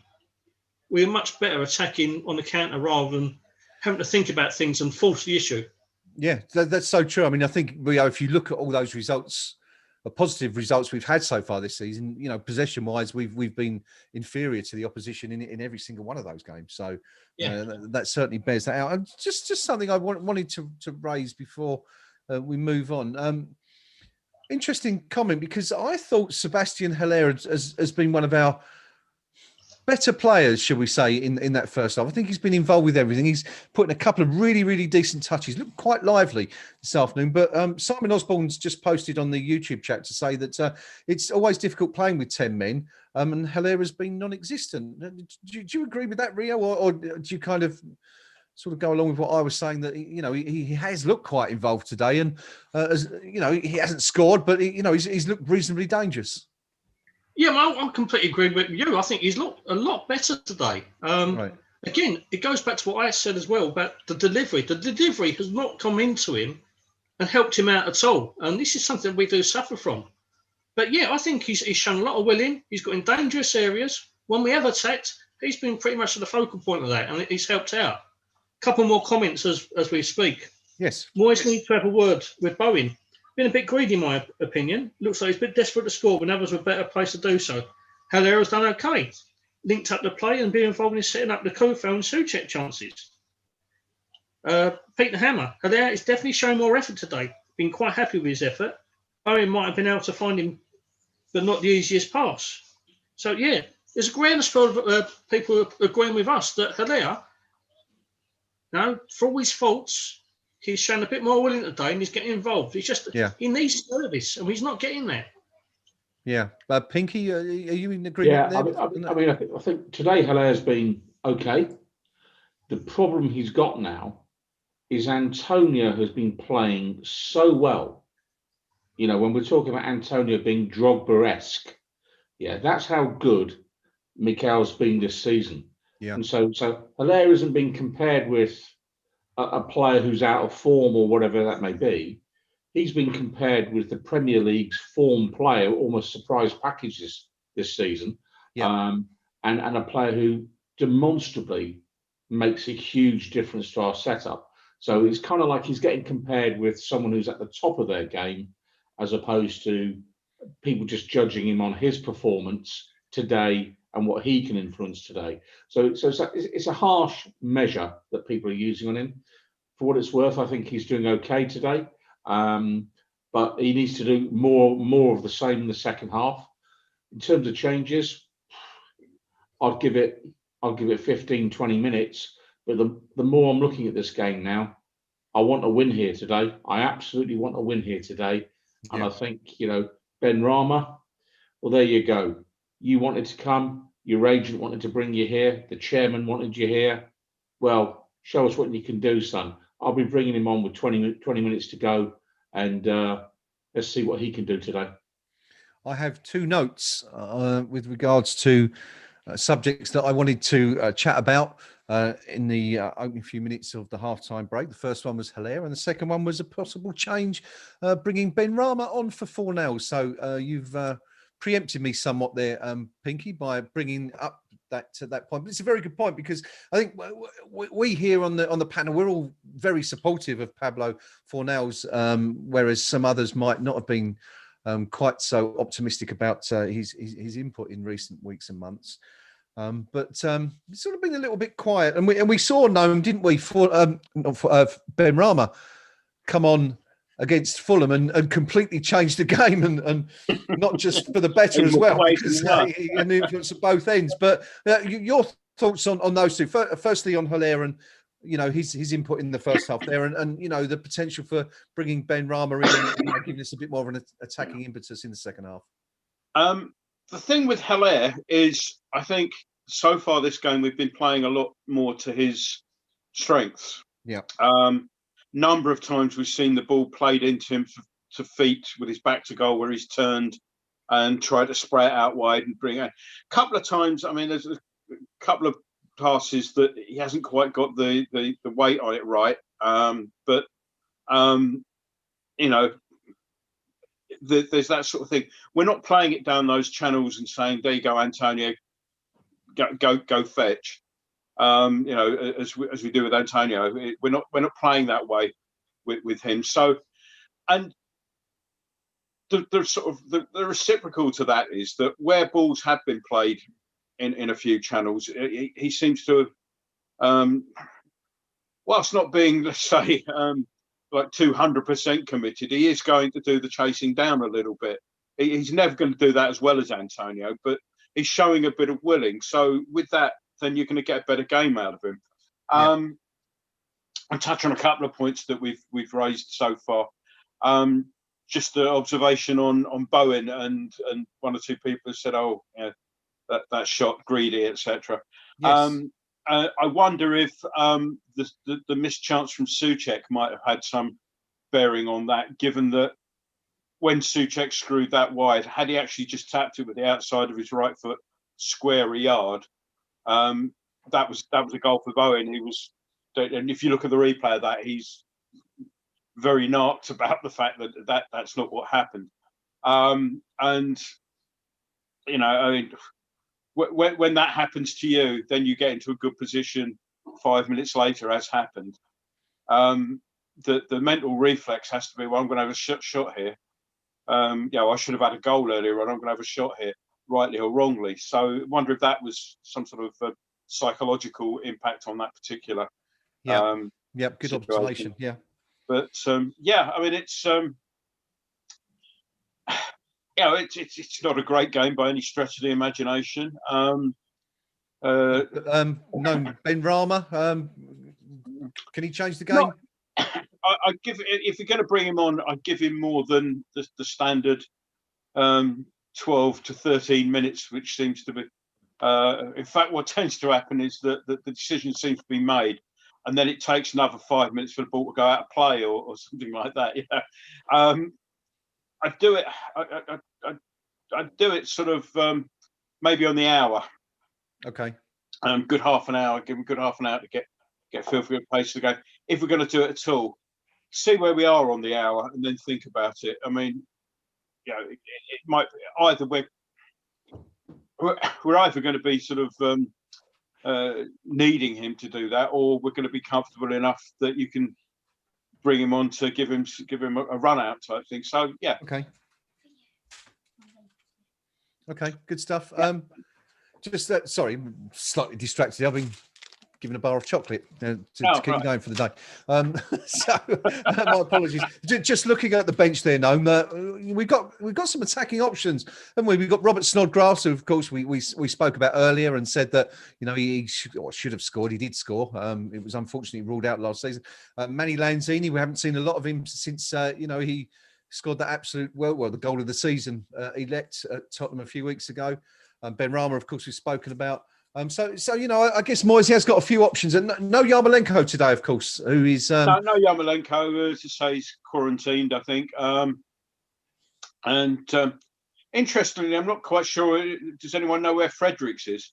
Because that might have been an interesting. I said this last game where Kufal doesn't quite have the same attacking instincts as Fredericks, and we're underway, by the way. Just the second half is underway. But kicking off. Fredericks hasn't made the bench, and I'm not quite sure what the situation there is. I think you're trying to move him on, and it's the classic case of don't put him on the bench, don't put him in the team, and he's more likely to accept whatever club comes in from in January. I think it's straightforward. It's another one to get off the payroll.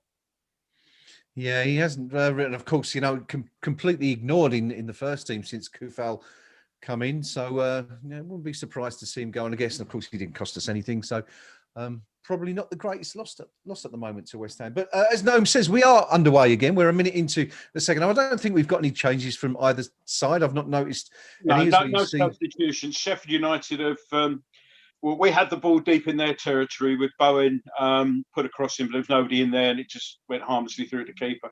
Sheffield United have put a cross in deep on our right, their left, and they've got the ball out there now. Just a couple of times it's been cut out. They're in possession at the moment, but we're playing compact. They're trying to work an opening.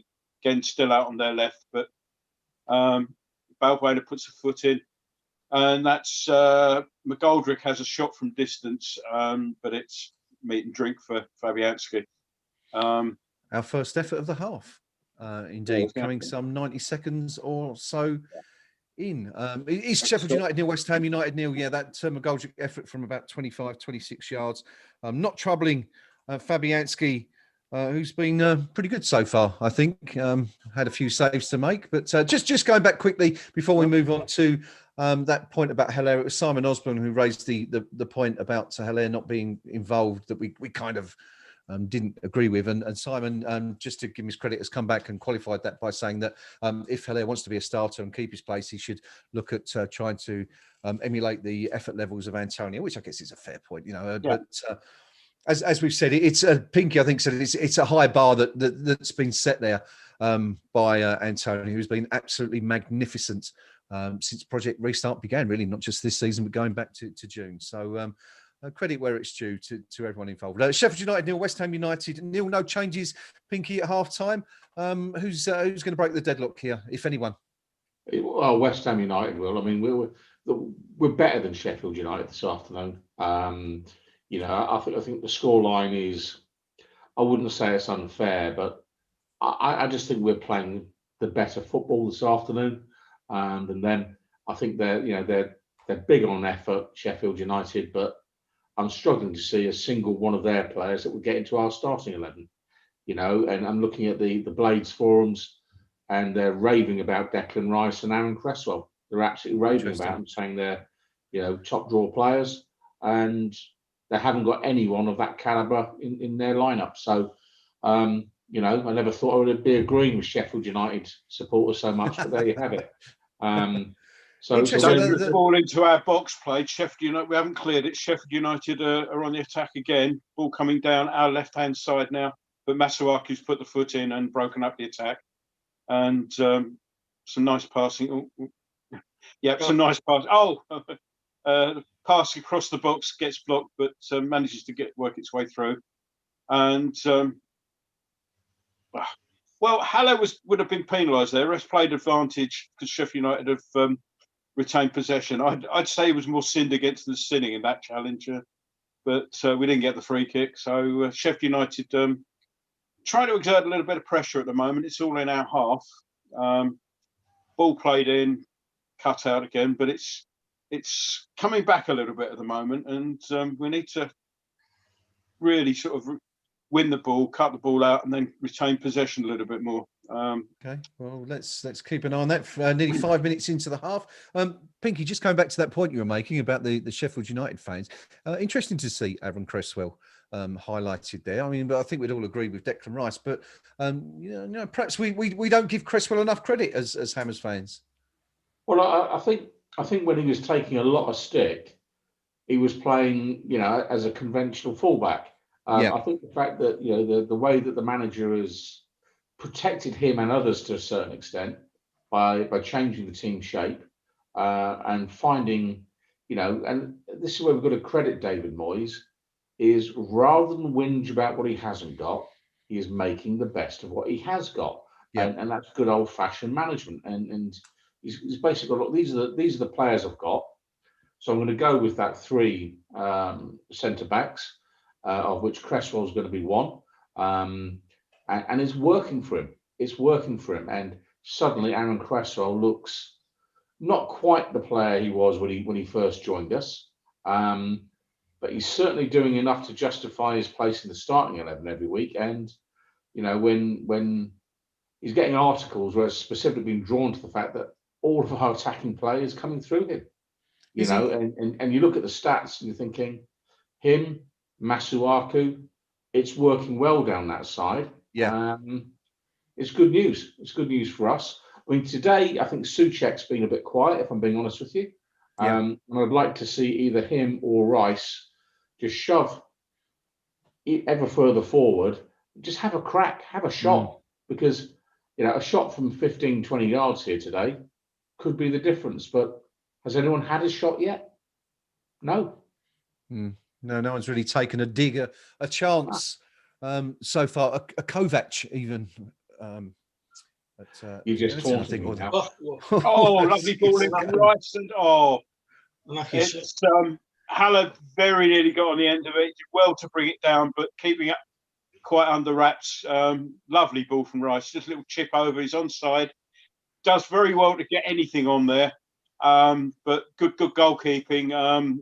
Keeper comes out and pounces on the loose ball. He does actually manage to just get his foot on it. But it was a lovely ball from Rice. Good effort from Haller. He was stretching to get anything on it. Yes, he was. Rio, Hilaire, a touch unfortunate there, but a couple of really good signs. No mentioned the ball from Rice and some lovely footwork again from Masuaku just a few seconds before that. I think Arthur's had a really good game. In the first half, he showed some amazing touches. The turn that lost the defender to create an early chance was magnificent. And I think, as Pinky was saying about Creswell benefiting from the change in formation, Arthur has benefited equally as much. And he's gone from looking like a complete liability into one of the first names on the team sheet at the moment. He's thriving in this setup. And particularly against this level of opposition as well. He's been absolutely amazing today. And let's just hope he can really keep this going. As we say that, throw in, Peter's out. Sorry, Arthur, jinxed you. The commentator's curse coming back once again, as it does so often. 0-0. Just a point, and No. It's not something that anyone may have noticed there, but as that attack broke down, Haller has run the full 50 yards back to his own half, chasing the player on the ball, who eventually, under pressure, put it out. So, yeah. All those talking about Haller and effort, just fair play to him there. And the thing is, Gnome, this is something we've not seen from Hilaire, is it? Before this is a new player we're seeing today out there. And as the attack broke down, as I say, he didn't put the tackle in, but he put enough pressure on. Yeah. And that could have been a dangerous break. So, and just before that, a minute or so before that, again, a ball played into feet. He was surrounded by players, but he held them off well and was able to bring other people. I mean, we're playing to his strengths, obviously, but it's what I said. He had to meet us halfway when I said the other week. Well, yeah, we're playing that way into him, and in return, he's doing that 50-yard run. So fair play to him. I mean, he's not been a world beater today. Let's not overegg it, but he's playing well. And I mean, he's giving us what we've asked for, isn't he? He's giving us that 100% effort that you've encapsulated it there perfectly. I think the fact that run that you've just highlighted, that 50-yard chase back to the halfway line, 2 or 3 weeks ago, he would have just sort of stopped and left that to someone else. Absolutely. So that's a really good sign, I think. So we're 10 minutes into the second half. It's still 0-0, but Pinky, some good signs for the Hammers again. Again, a slightly slow start to the second half, but perhaps just starting to pick up again now. Yeah, I mean, they've just shown a rainbow over Bramall Lane, and if the cameras actually showed to the end of the rainbow, you'd see McCabe at the bottom of it scrambling around for a pot of gold. That's exactly what was running through my head, Pinky. We're on exactly the same wavelength there, mate. And people think we just put this show together on the run. It's scripted. It's scripted. No, nobody thinks that, Pinky. Nobody thinks it. Yes, indeed. Proving. No, I mean. This is the classic game of one goal's winning it. One goal is winning this. 4-0's on the ball now. All pulls the trigger. Haller. Oh, get in! Come on. Pinky, 1-0 West Ham. Oh, absolutely. I mean, the 4-0's had a shot blocked down.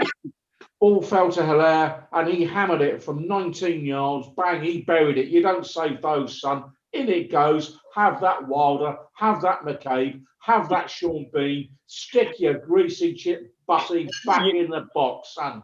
West Ham 1, Sheffield United 0.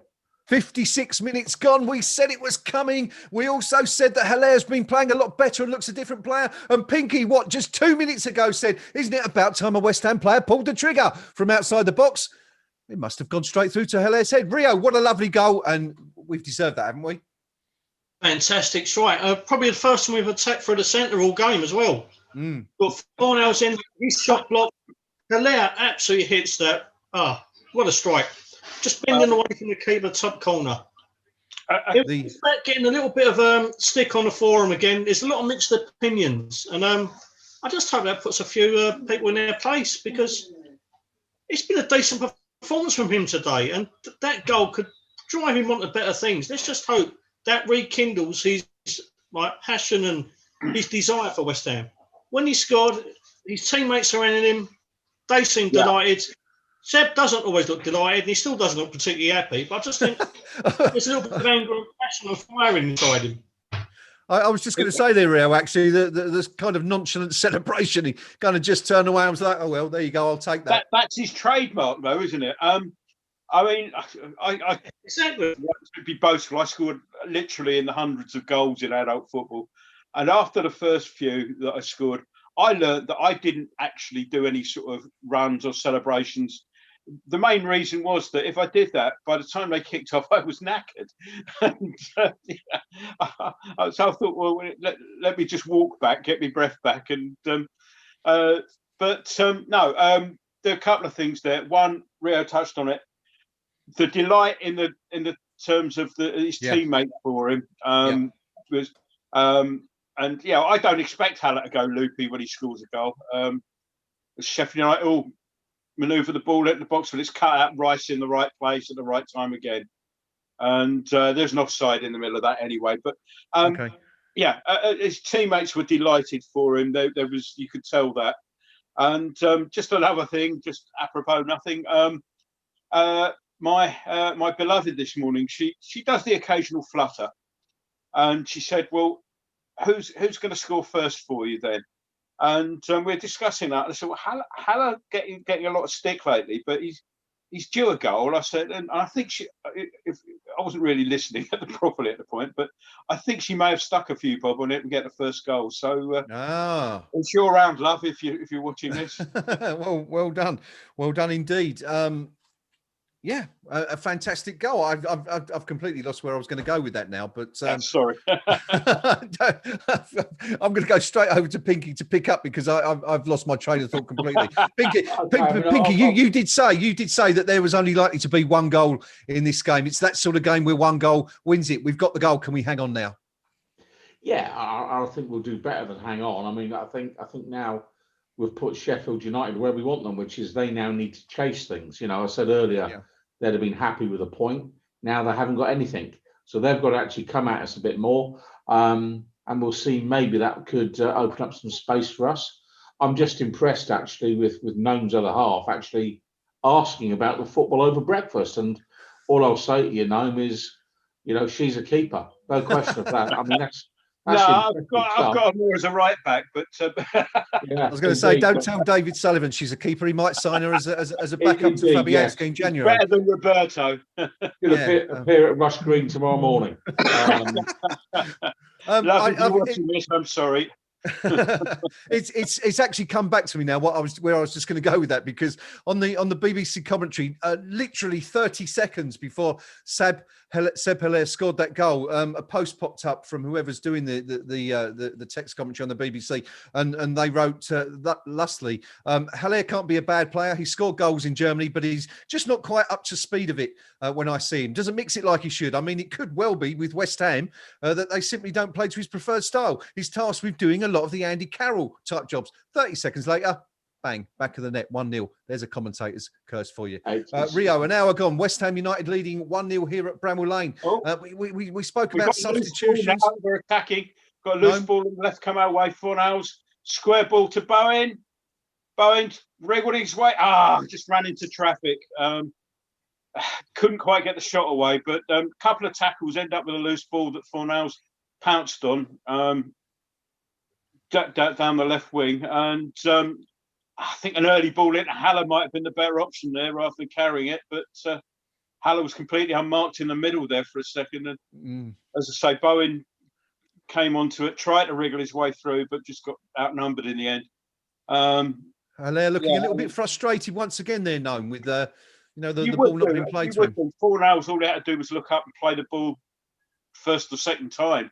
He was completely unmarked in the middle. He'd have been one-on-one with Ramsdale. First substitution of the afternoon, and Pardu's off, and quite see who's coming on. Jack Robinson is on. So yeah, and Pardew was off before I could say Jack Robinson. Sorry.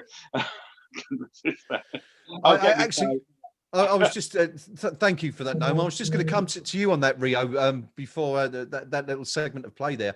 And we spoke about substitutions, perhaps bringing Ben Rama on. Gnome, Pinky sort of said around 70 minutes. Gnome mentioned perhaps bringing, introducing him a little earlier, around about the hour mark.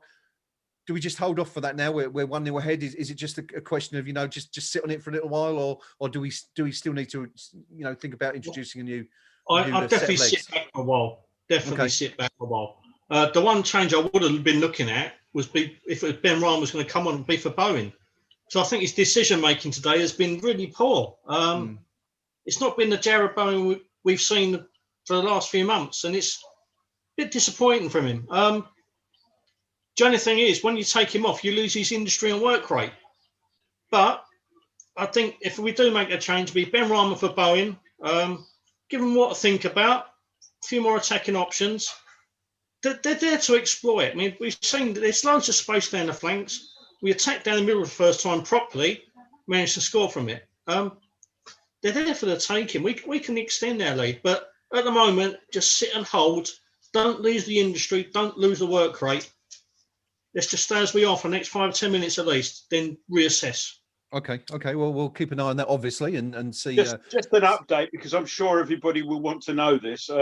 I've just been sent a screenshot of the online betting slip, and Louise's £1 returned her £4.33 winnings. Well, it's Christmas in the Gnome household tonight. Interesting football and gambling. I'll tell you what. I mean, talk about getting lucky. Eh? I think, yeah. Well, to be honest, I'm not a great gambler or anything like that, but she also owns some ridiculously small amount of a racehorse somewhere along the line as well. Yeah. Well, there you go. Yeah, and she can cook. I think we'll end the conversation there, Gordon, because there's only one place to go after all this. Yeah. Moving swiftly on. Sheffield United burst into our box just there. He said, changing something very quickly, but McGoldrick has basically climbed his way all over Cresswell, and linesman's flag went straight up immediately. Bonner was on hand to tidy up anyway, but it's a free kick to West Ham. With regards to Sheffield United, no. The of the day is Norwood is off, and Chadwell Heath-born Rhian Brewster is on to replace him. I was just going to come to you actually on the first substitution, because of course an interesting change there. Ampadu starting as one of the 3 centre halves today, being replaced by Robinson, and of course Brewster, an out-and-out striker coming on now. I mean, this is sort of Wilder taking a bit of a punt here, isn't it? It's like, it's almost desperation, it seems, at 65 minutes. I think he's got to. I mean, if you're in his position, we'd be screaming for changes to be made. Yeah. Haller plays the ball out wide as we go live now. Kufal's wide on the right, puts a cross in, but it's blocked, and corner to West Ham, which will come from our right hand side. Again, good play from Haller. Haller's got the ball, looked up, and he's seen Kufal in Akers on the right, and I mean, the goal will obviously. I mean, he was having a decent game beforehand, but I think the goal will obviously do people a power of good. And when you get the ball, you see that ball out there. As I say, he's not one who plays with a smile on his face. He does look perpetually dischuffed. But anyway, Bowen with the corner, and well, it sort of came off something. It's one of those ones where nobody knew where it had landed. Declan Rice was at his feet, and he turned and got a shot in, but it was through players and easy for Ramsdale to pick up.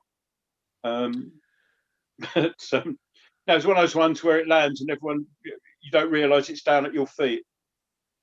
Nothing doing there then for West Ham, who lead 1-0 here at Bramall Lane against Sheffield United. 66 minutes gone. We're rapidly approaching that very important stage where David Moyes likes to maybe make a change or two. Before we come on to that, this is an interesting stat for you. That goal by Sebastian Haller He's played 190 games in the Eredivisie, the Bundesliga, and the Premier League. And did you know that was the first time he scored from outside the box in his entire career? Almost Hernandez-esque. That No, particular I did stat. not know that. Well, there you go. Thank Learn you, Greg. something. Every day's a school day. We are a stats machine here. So there's just I nicked that from the BBC. I should stress it's not something I knew, but there you go. Very interesting, actually, all things considered, because he doesn't.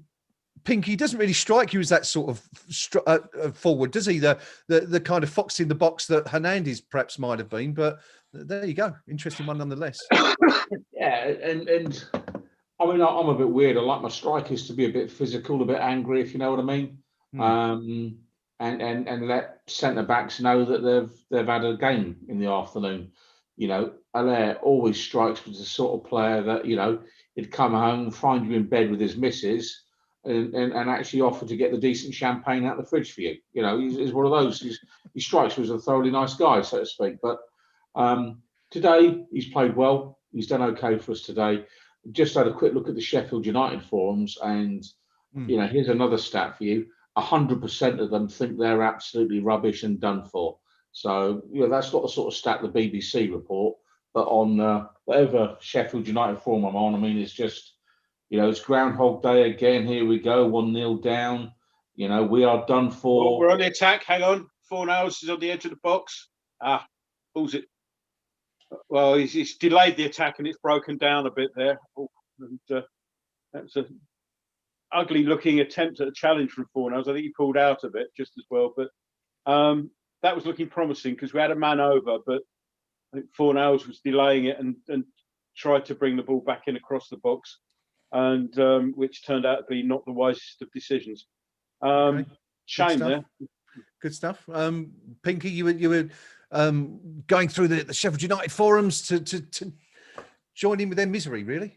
Yeah, I'm enjoying this so much. I'm actually going to drop them a line and ask if I could be a mod on their place, because you know, some of these comments are comedy gold. You know, it's relegated, and don't anybody tell me we won't be. You know, dog droppings. You know, I'll clear it up. I love this one. Well, up to now, I thought we'd get out of this, but the manager's persistent with players just not on it at the moment has made me think again.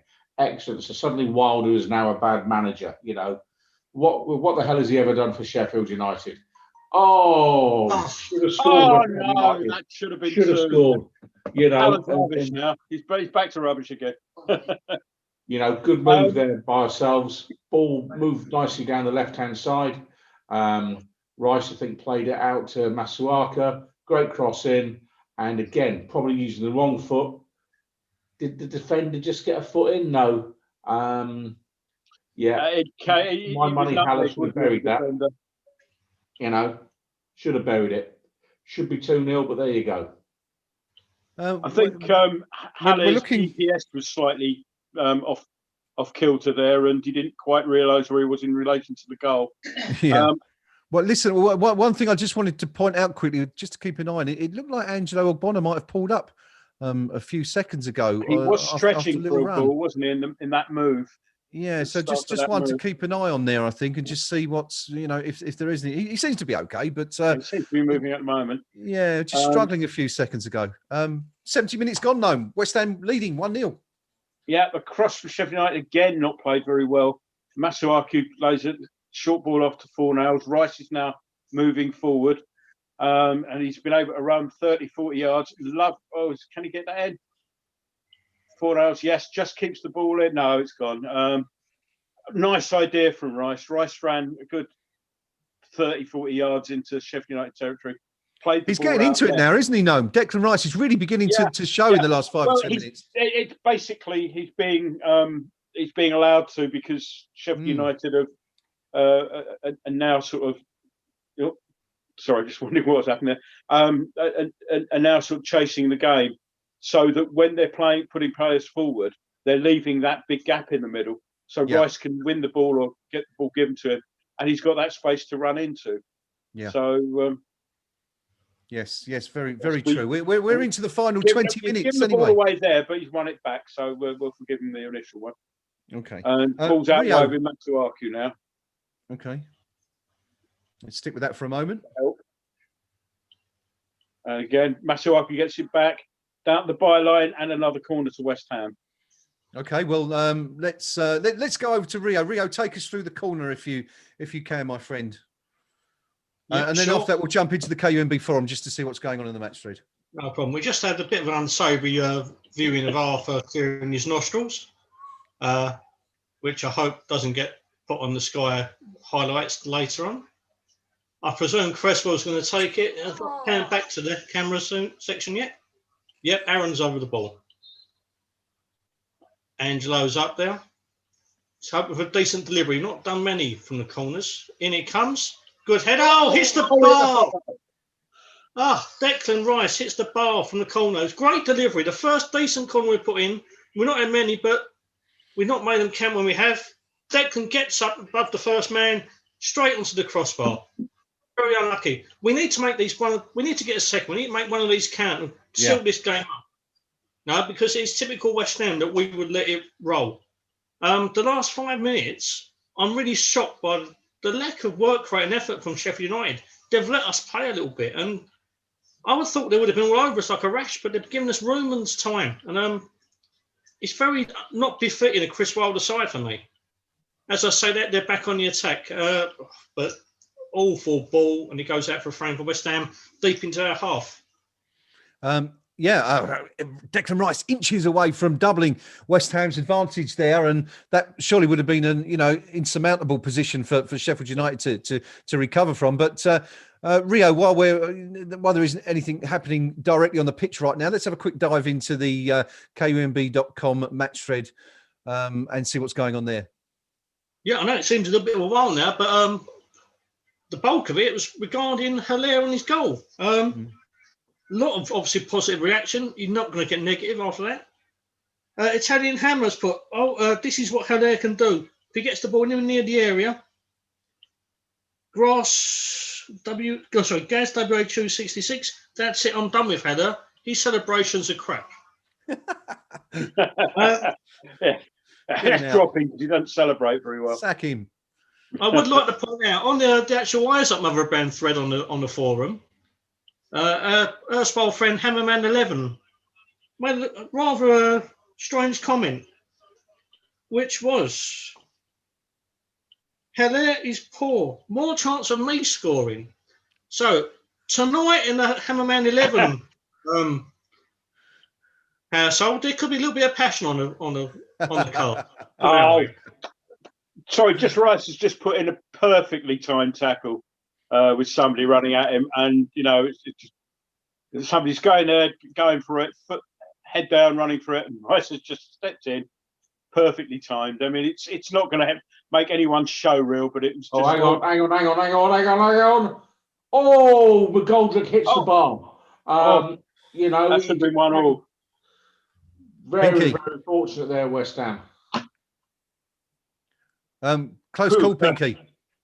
But yeah, far too close. I mean, we stood off them a bit. They played the ball through the middle. I think it was McGoldrick got on the end of it. Was it McGoldrick? No. Yeah. We're just waiting to clarify who it was, but either way, I mean, it's Pinky. He's got a score from there, isn't he? That's McBurney. Yeah. McBurney. Yeah, and he should have buried that. That's a bad miss for them. Yeah. It just goes to what we're saying. We need to be putting these things like headers away. Final change for Sheffield United, by the way. Basham's off and Lundstrom is on. But just as we were saying before, the ball got given away in midfield earlier on there, and it fell nicely for them. And Fornals is making his way off now. Our first change, and that's Lanzini is on. So that's the first change. So no Ben Rama, but there we go. Anyway, 2 changes. But yeah, we were just saying we're 1-0 up and we're bossing it. We're looking the better side, and then something silly could happen. So let's hope they take that as the warning it is, and let's get a bit more clinical up the other end. Yeah, I guess that's always the inherent danger of only possessing a 1-goal advantage, that just one slip and and that can happen. But as we said, McBurney's surely got to hit the target from there, and 8 yards out and the goal at his mercy, and Rio, West Ham escaped there just a little bit. Yeah, no, just when I said that Sheffield United taking the foot for Perro, do that to us. We got out of jail. We need to kill this game off. We need to kill this game off urgently. We can't give them any kind of glimpse and hope whatsoever. As I say that, they just put a really aimless cross into the box, and Fabianski collects, takes his time. Let's hope we regroup, get a grip of what we're doing, reassess ourselves, and take this game to them again. Yeah, I mean, it's a funny one, isn't it, Pinky? I mean, we saw Sheffield United make those 2 very attacking substitutions, but as is quite often the case, that doesn't necessarily equate to a team becoming more attacking. And as we saw there, it really just left them more porous in effect, and giving West Ham more opportunity to break through the centre and more goal scoring opportunities, really. Yeah, and that's the nature of the beast. If you change the balance of your team, that's what can happen. And whether it's players coming on, either not being quite up to speed, or the pace of the game, or mentally in tune, or just, feeling they're expected to do a different role altogether to the players they're replacing. Yeah. Good teams then exploit that. That's the whole point. When the opposition make a substitution, we shouldn't always see it as a threat towards us. We should see it as an opportunity against them. Yeah. And how often do you see that where clubs make a sub, then they concede another goal in quick succession? For my money here now, though, I think I'll be okay at hanging on to 1. I really would. I've got a bit more confidence in our defence, so I think 1's going to be enough for us today. I really do. Well, I mean, you called it right at the start of the show. Said you felt that this was a 1-0 game, and that's how it's proving to be so far. There are, of course, about 11 and a half minutes left to go of normal time, plus whatever the referee Atkinson deems necessary to add on for additional time at the end of that. But West Ham looking good at the moment. Gnome, 1 sub on. We let's come back to that quickly. Lanzini on 4 nails. We sort of all felt that Ben Rama would be the player coming on, but perhaps with West Ham leading that goal already in the bag, it made Moyes sort of think perhaps a more sort of central position might be more advantageous. Yeah, I guess because Ben Rama's the new boy, we kind of forget about the other subs on the bench. And as balls played deep into Sheffield United territory, Bowen trying to force something on it, but loose ball, and we've won it in midfield. Souček, nice turn from Lanzini, and it doesn't quite find the ball to play Bowen in. But we get the ball back, and Rice is on the ball now. Have a dig, mate. He tries to play it out wide, and Masuaku wasn't there where Rice was playing it. Still comes back. We're beginning to sort of again turn the screw, and Masuaku plays it inside. We're playing it back now, but Lanzini out left to lovely ball played down the line to Masuaku, who's got space here now. Pulls the ball back to the edge of the box. Rice plays it inside. Bowen and balls out to Kufal. Somebody have a dig into Haller. Haller seemed to be a bit balked there, but Sheffield United now bring it away. Bit of a scramble there. Now they're on the attack on the break, and it's played out wide on their right. Ball comes in, but it's cut out there nicely by Oggy, I think. And okay, I can't stay silent any longer. I've got to say something here now. We're a goal up. We're away from home. There's 10 minutes to go. The attack breaks down, and we have got 7 players the wrong side of the ball. What are we doing, West Ham United? Game management. That's just unprofessional. That's bad football. I'm not interested in us winning 10-0 every week. We're a goal up away from home, and you've got 7 players the wrong side of the ball when you lose possession. Do me a favour. That's awful. That's kindergarten football. Shocking stuff. Yeah, definitely. Got to be a bit more conservative, perhaps, the Hammers, as we approach the final 8 8.5 minutes or so of normal time here. Of course, we did say that, you know, a win for West Ham here today lifts us up to 8th place in the Premier League, a jump of 5 places. So it's very, very important that we hang on to and maintain this very, very narrow advantage. Of course, if we get the opportunity, Rio, to score another, it would be fantastic. But, you know, defence the priority now, really, yes, would you say? Yeah, we've got to shore up shop. We've got to be really sensible at things, not go gung-ho. Keep hold of the ball, keep the shape, do what we do. We've done so well over the last few weeks under Moyes, you know. Our improvement in form has been down to our defensive discipline. We let it slip against the worst team in the league. We want shooting. We really do. We can't afford this. Who was it the other week? We did exactly the same against. We had players stranded upfield, and the opposition came down our end and scored. And you know, of course, it's about balance. We don't want to go all Allardyce-esque and 10 men behind the ball, but you know, game management, you've got to have the presence of mind to realise that not everyone can go forward. I mean, you know, it's just a poor concentration by the players. Yeah. And, you know, were I David Moyes, I'd be getting hold of Declan Rice and saying, Declan, you're the captain out there today. You know, you've got to have the presence of mind to actually say there are times when you just sit a little bit deeper and make sure we've covered the back door. That's part of being the defensive midfielder, you know, and better teams than Sheffield United would have punished us in those circumstances. And it's a shame because just prior to that, the way we'd actually worked the ball 2 or 3 minutes earlier to actually pull Sheffield United out a little bit, draw them out, so that Masuaku could get in behind them again, was superb football. But I just think we're just lacking a little bit of defensive discipline at the minute. And I don't mean the defenders. Yeah, a little bit of an inexperience perhaps coming in now from the captain, as Pinky says, you know, perhaps looking for a second goal when, you know, all we really need to do at this stage is just sit on it and maintain this very narrow, slender advantage. No, little backheel in the box nearly plays in. It doesn't, all a bit tight there, I'm afraid, but it was nice holding up play. And as Ogbonna tidies up at the back as the ball's played away, I think is the referee giving a free kick there? Not quite sure what's happening there. They're just showing Brewster being rained on, which they seem to think is newsworthy. But yeah, it doesn't look like a nice day up there, but then it is the north. So steady. 6 since you live up there, you're doing missionary work, are you, mate? It's the Midlands, not the North. So keep reminding everybody. It's North of Watford.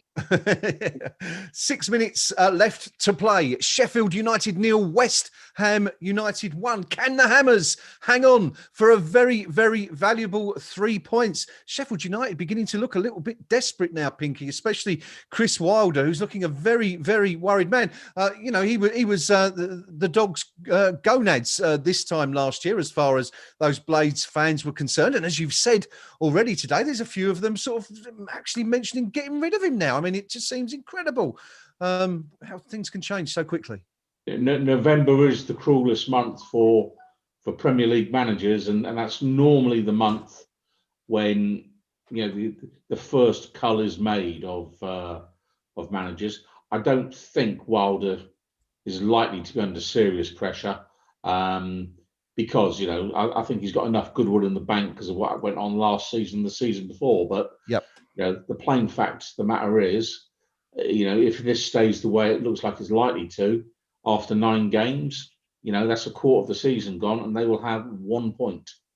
And he can sit there and say, look, we've played Liverpool, we've played Man City, we've played Arsenal, we've played Wolverhampton, we've played the famous West Ham United. But actually, his supporters are going to say, yeah, well, you know, we've got to compete against those clubs and we need to do something different. And a strong chairman will resist that temptation, but a weak chairman, who knows? Wilder could be going into work tomorrow morning and being told, well, you know, clear your desk. Yeah, I mean, you do worry for them, don't you? Well, we don't worry for them because we don't care. But I guess if you're a Sheffield United fan, you would certainly worry, Rio, looking at that table. assuming that this match remains at 1-0 until the final whistle, and you sort of think 1 point on the board after 9 games, you're fighting a massive relegation battle already, aren't you? Oh, definitely. I mean, you would hope that Sheffield United fans would take a reasonable course of events, look at what's happened over the last 2 or 3 years, and just lap up the time and the sun they've had. But modern football isn't like that, is it? No, I'm not having that, Rio. I think they should have a march. I think they should march on Parliament and demand fairness in football, that they be awarded 20 points or £20 million just because they're Sheffield United. Pinky, I would love to agree with you. And but the thing is, I work near Parliament. I don't want my bloody workplace infested with Northerners. The potential of Sean Bean walking past my office would see me launch a printer out the window. Could you imagine it in your local pub? How much? How much? And why is there no head on that beer, lad? Right? Shocking stuff. Shocking stuff. Anyway, we're going to come back to the game, guys. I'd just like to say a couple of words. Just done it again, a couple of times in praise of Ogbonna, who's just one defensive header, superb defensive header when we were under pressure. Just now he stepped in and calmly taken the ball as we give it away again. But a couple of great pieces of play from Ogbonna there. We got 2.5 minutes of stoppage time left, and Sheffield United are looking a little well. We've just got to remain resolute. They've got the ball over out on our left. Cross comes in, but it's blocked by Masuaku. Good blocking there. I do want us to see us, sort of not letting this, not some stupid lapse of concentration costing us a couple of points here. So be on it. But Ogbonna's, Sheffield United playing it across the penalty area, back out wide. The cross is coming in a minute. In comes the cross, but again blocked. And that's what I want to see. But I'd like to see us actually try to pick up that ball when it comes out. Haller's doing his best to run across the back two there, which Sheffield United are playing, and in fact nearly forces a bad ball out for a throw in. But we do still have another couple of subs left to go if we need them. I don't think I've missed any. We still only got one change so far. Yeah, it's not much there. The defensive options are obviously Johnson in the back, Diop, and even Snodgrass to do a more defensive, nasty little role in the middle there. But as Bowen nearly gets on the edge of a loose pass, which would have been interesting. We're into the final minute, aren't we? There's 1 minute of normal time left. It's still Sheffield United 0, West Ham United 1, and we're looking good here. We're not a lot coming from Sheffield. Shush. It's we're in the final minute. I just us and late goals over the years. It's I'll keep stum on that for the time being, because Sheffield United are obviously getting more and more desperate and are playing more and more. It's being played in our half at the moment, more and more players forward, but they're having trouble breaking us down, which is good. But to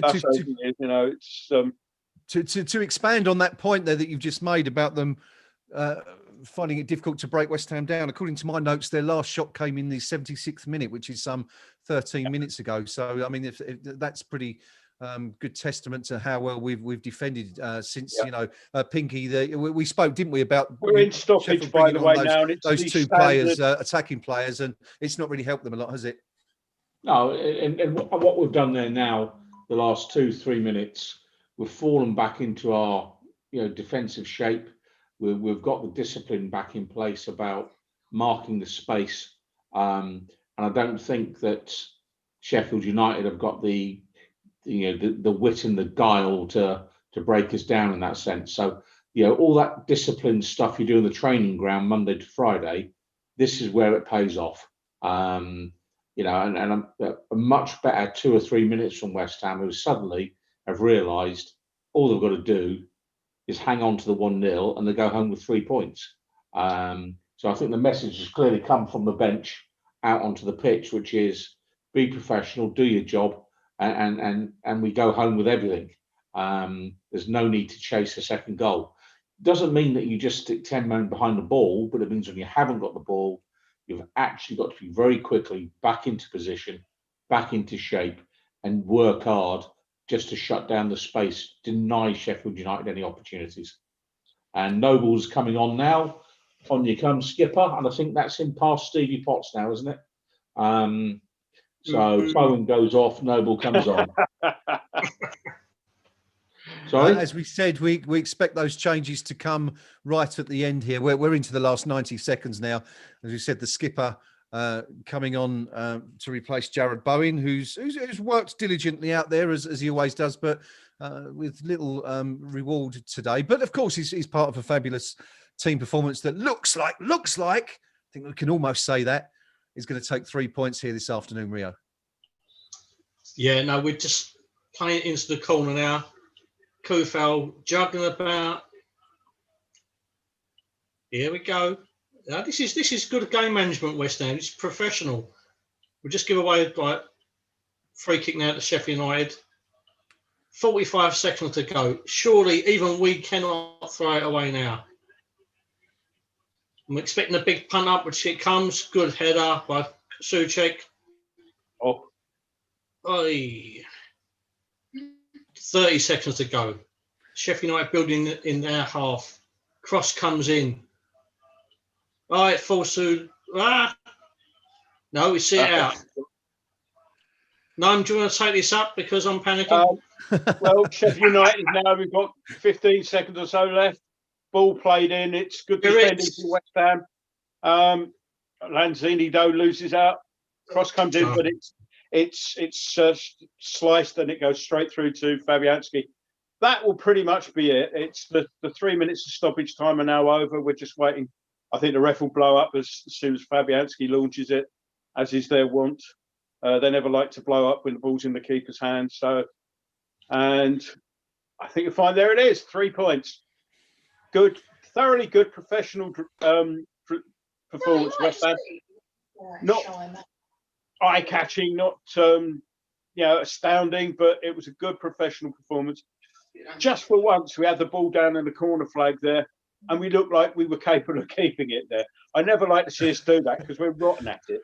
But do you know what, Gnome? That reminded me. I don't know if I can't remember the game now, but there was a match going back many years to when Glenn Roeder was in charge, and I think that time when we tried to keep it in the corner flag lasted something like 8 minutes. I've never seen anything like it. You talk about game management, but yeah, I mean, well done by the Hammers there. I mean, under Allardyce, we were trying to do that from third minute going. Yeah, respect that's true. That's true.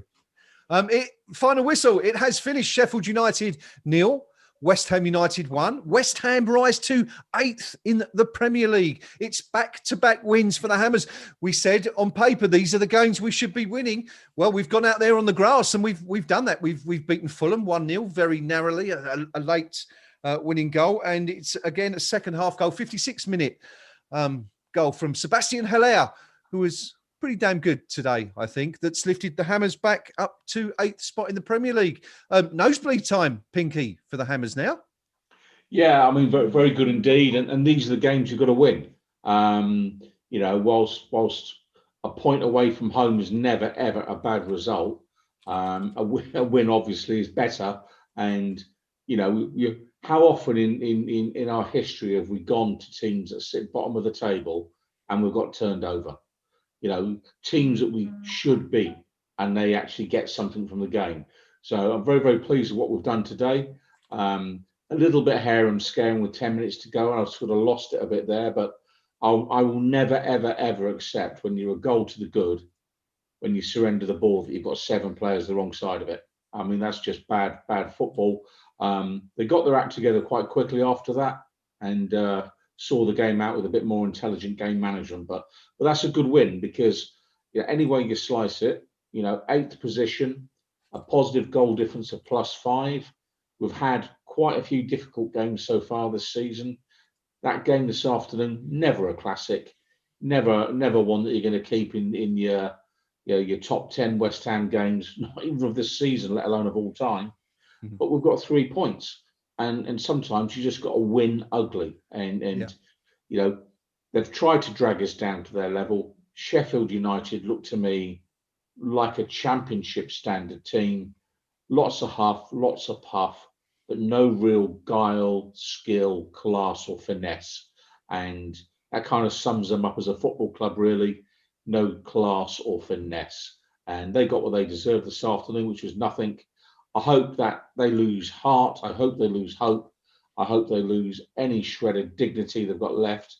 And I hope they go down. Ha, ha, ha. Rio, Pinky, follow that.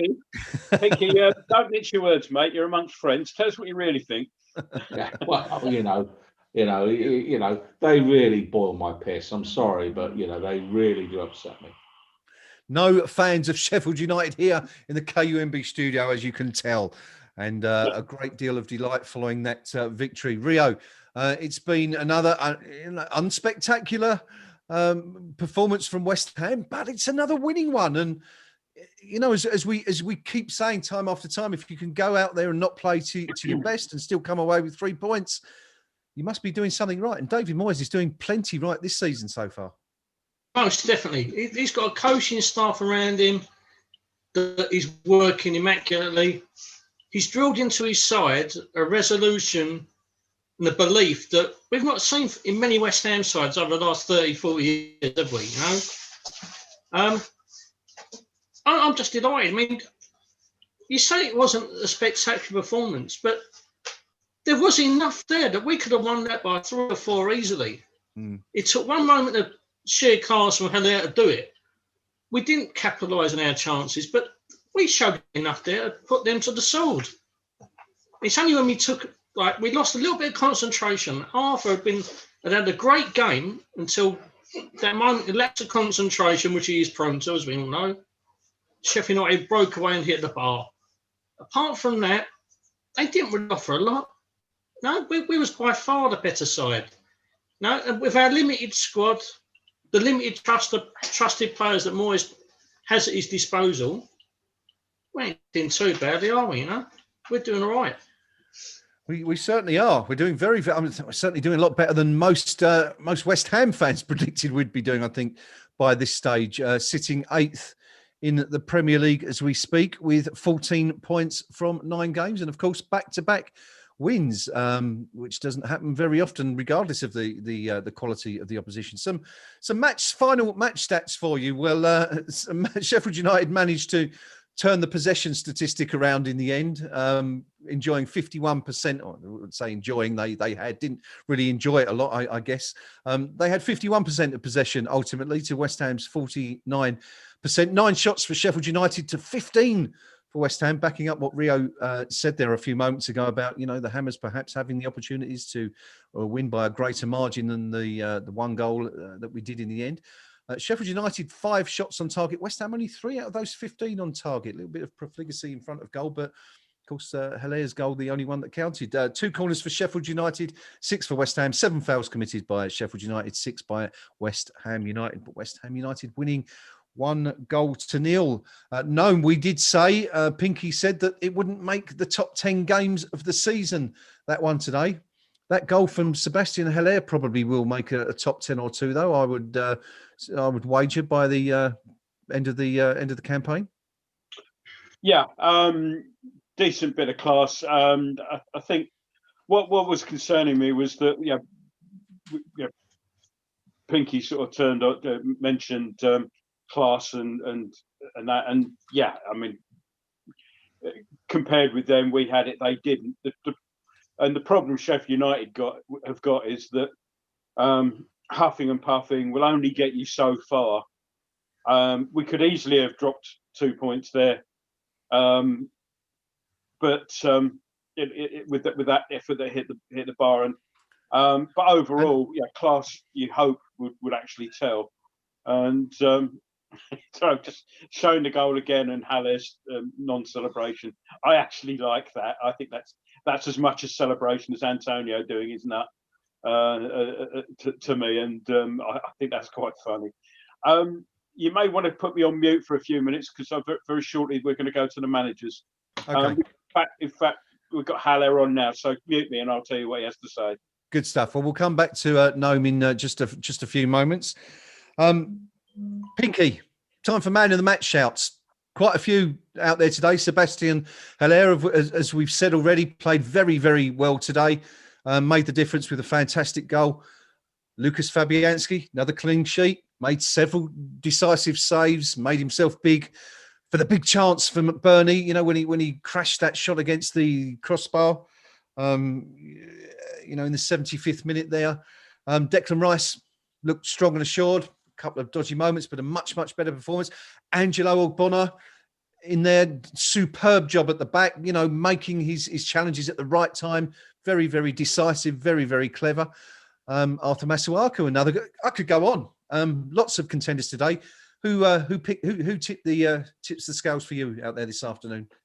For me today, I mean, always start with the starting point of goals are the most precious commodity in the game. That's why strikers cost what they do. It's why they get paid what they get. And for me, my man of the match today was Sebastian Haller, a player who I've criticised pretty much continually all season. You know, maybe harshly, maybe not harshly, but today you've got to judge him on today's performance. He did enough today to some good touches. He battled well, and you know, crucially, he got the goal. He pulled the trigger, hit the target, and that's why we've got the 3 points. Ogbonna was outstanding at the back again, but it's almost getting to the stage where you expect that level of performance every single week from Angelo. Yeah.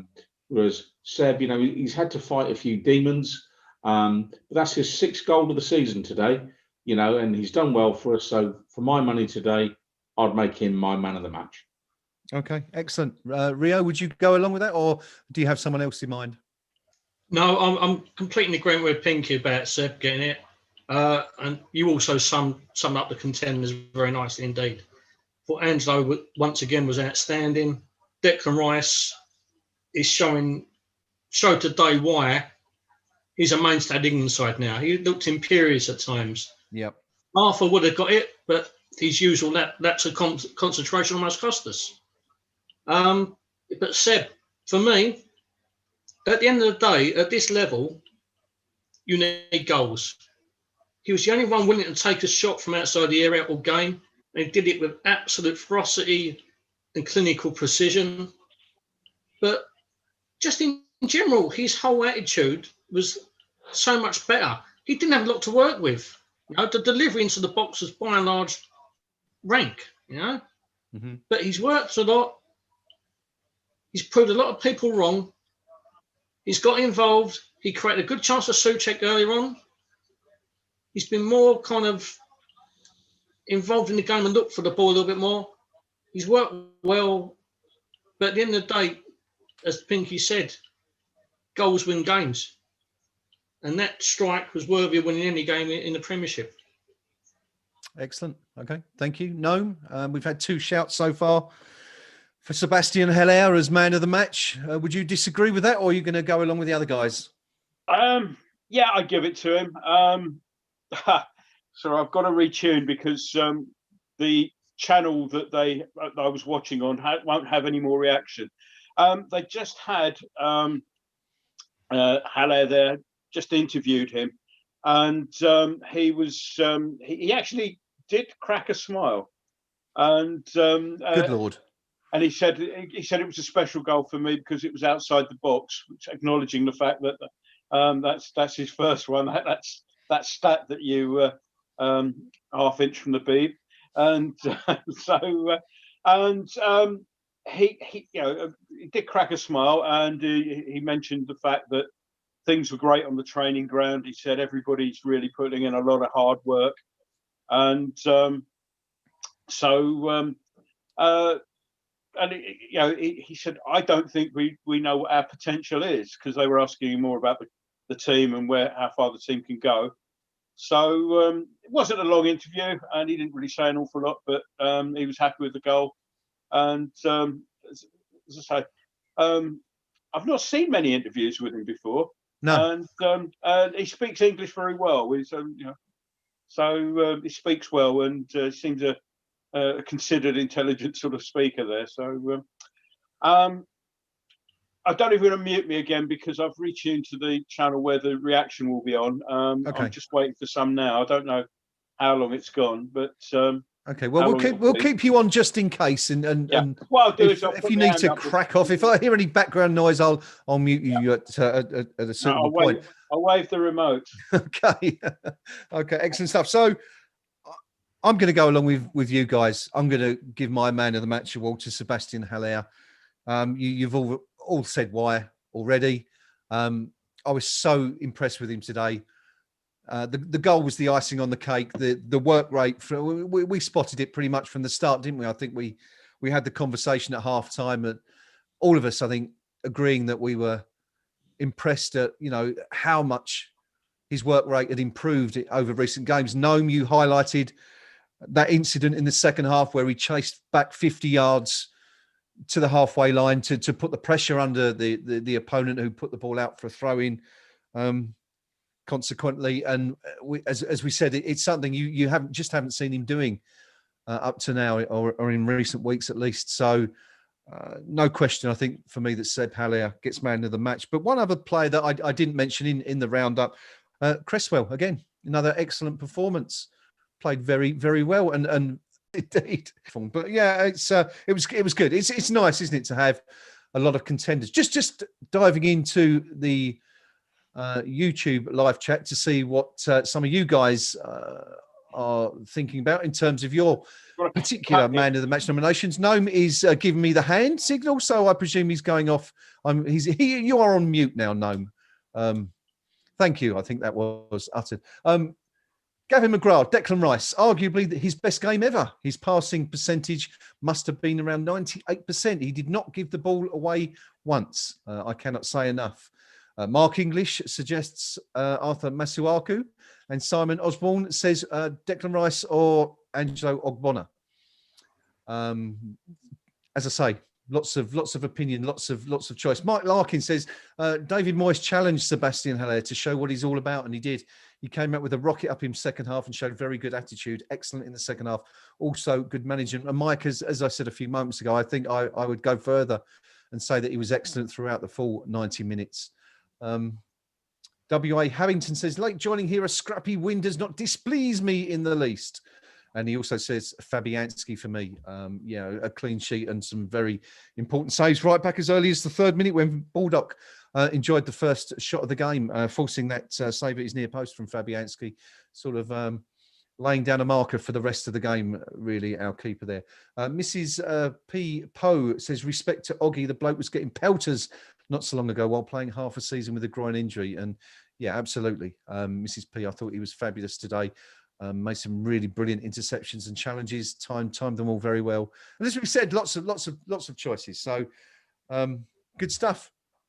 Pinky, West Ham, 8th in the table. Just coming back to something that Gnome reiterated from Sebastian Haller, saying that even the team don't appear to know how good they could potentially be. We certainly don't, because we all thought West Ham were going to struggle this season. But interesting to hear one of the players actually coming out and saying the same there. Yeah, I mean, I think what you're actually seeing is the manager's influence now flowing through the team, whereby, you win as a team, you lose as a team, you keep your feet on the ground, you be a little bit humble, a little bit modest, and let the results do the talking for you. And we're in 8th position. It's a decent start to the season. And again, in how many seasons have we sat there round about this time of the year and bemoaned a slow start by West Ham United? It's almost been our trademark for the last 5 or 6, 7 years. So to be where we are, particularly when you look at the run of games that we've had, you say this is a good start by any measure. The only sort of tinge of disappointment I'll put on this is I'm still not convinced the manager's been fully supported in the transfer market by the chairman. And I think if Mr. Sullivan's, tuning in, and I hope you are, Mr. Sullivan, good afternoon, sir. But if he's tuning in, the difference between those top 4 and 5 positions and the next 4 or 5 might just be that one striker who we seemingly didn't have the money for.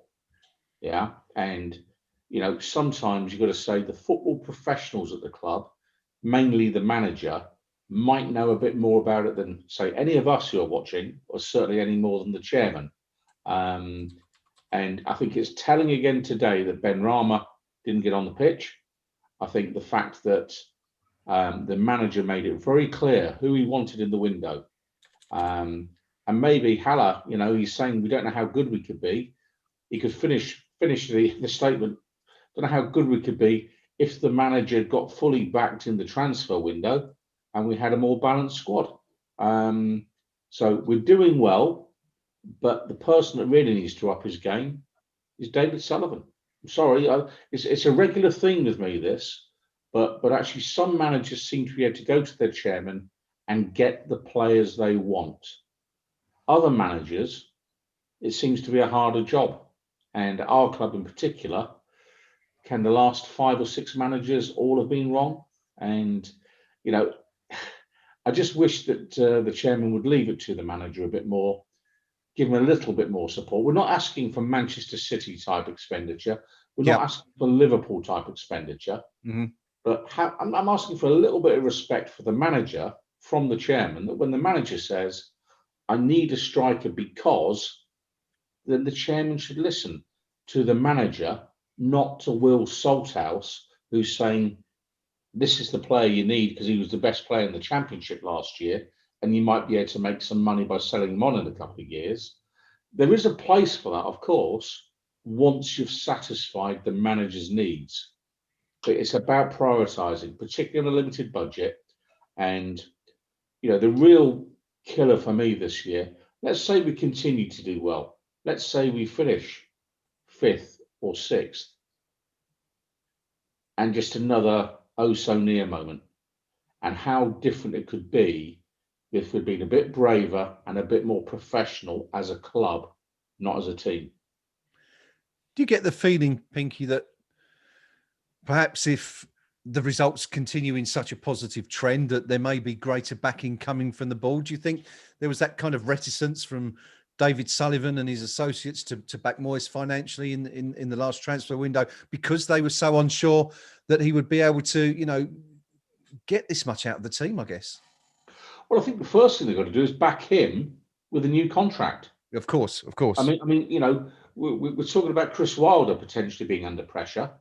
Well, let's not kid ourselves. We've got a situation where David Moyes is out of work in 6 months. Mm. So he's currently sitting 8th of this team in the Premier League, and the transfer window opens in 30-odd days' time, 35 days' time.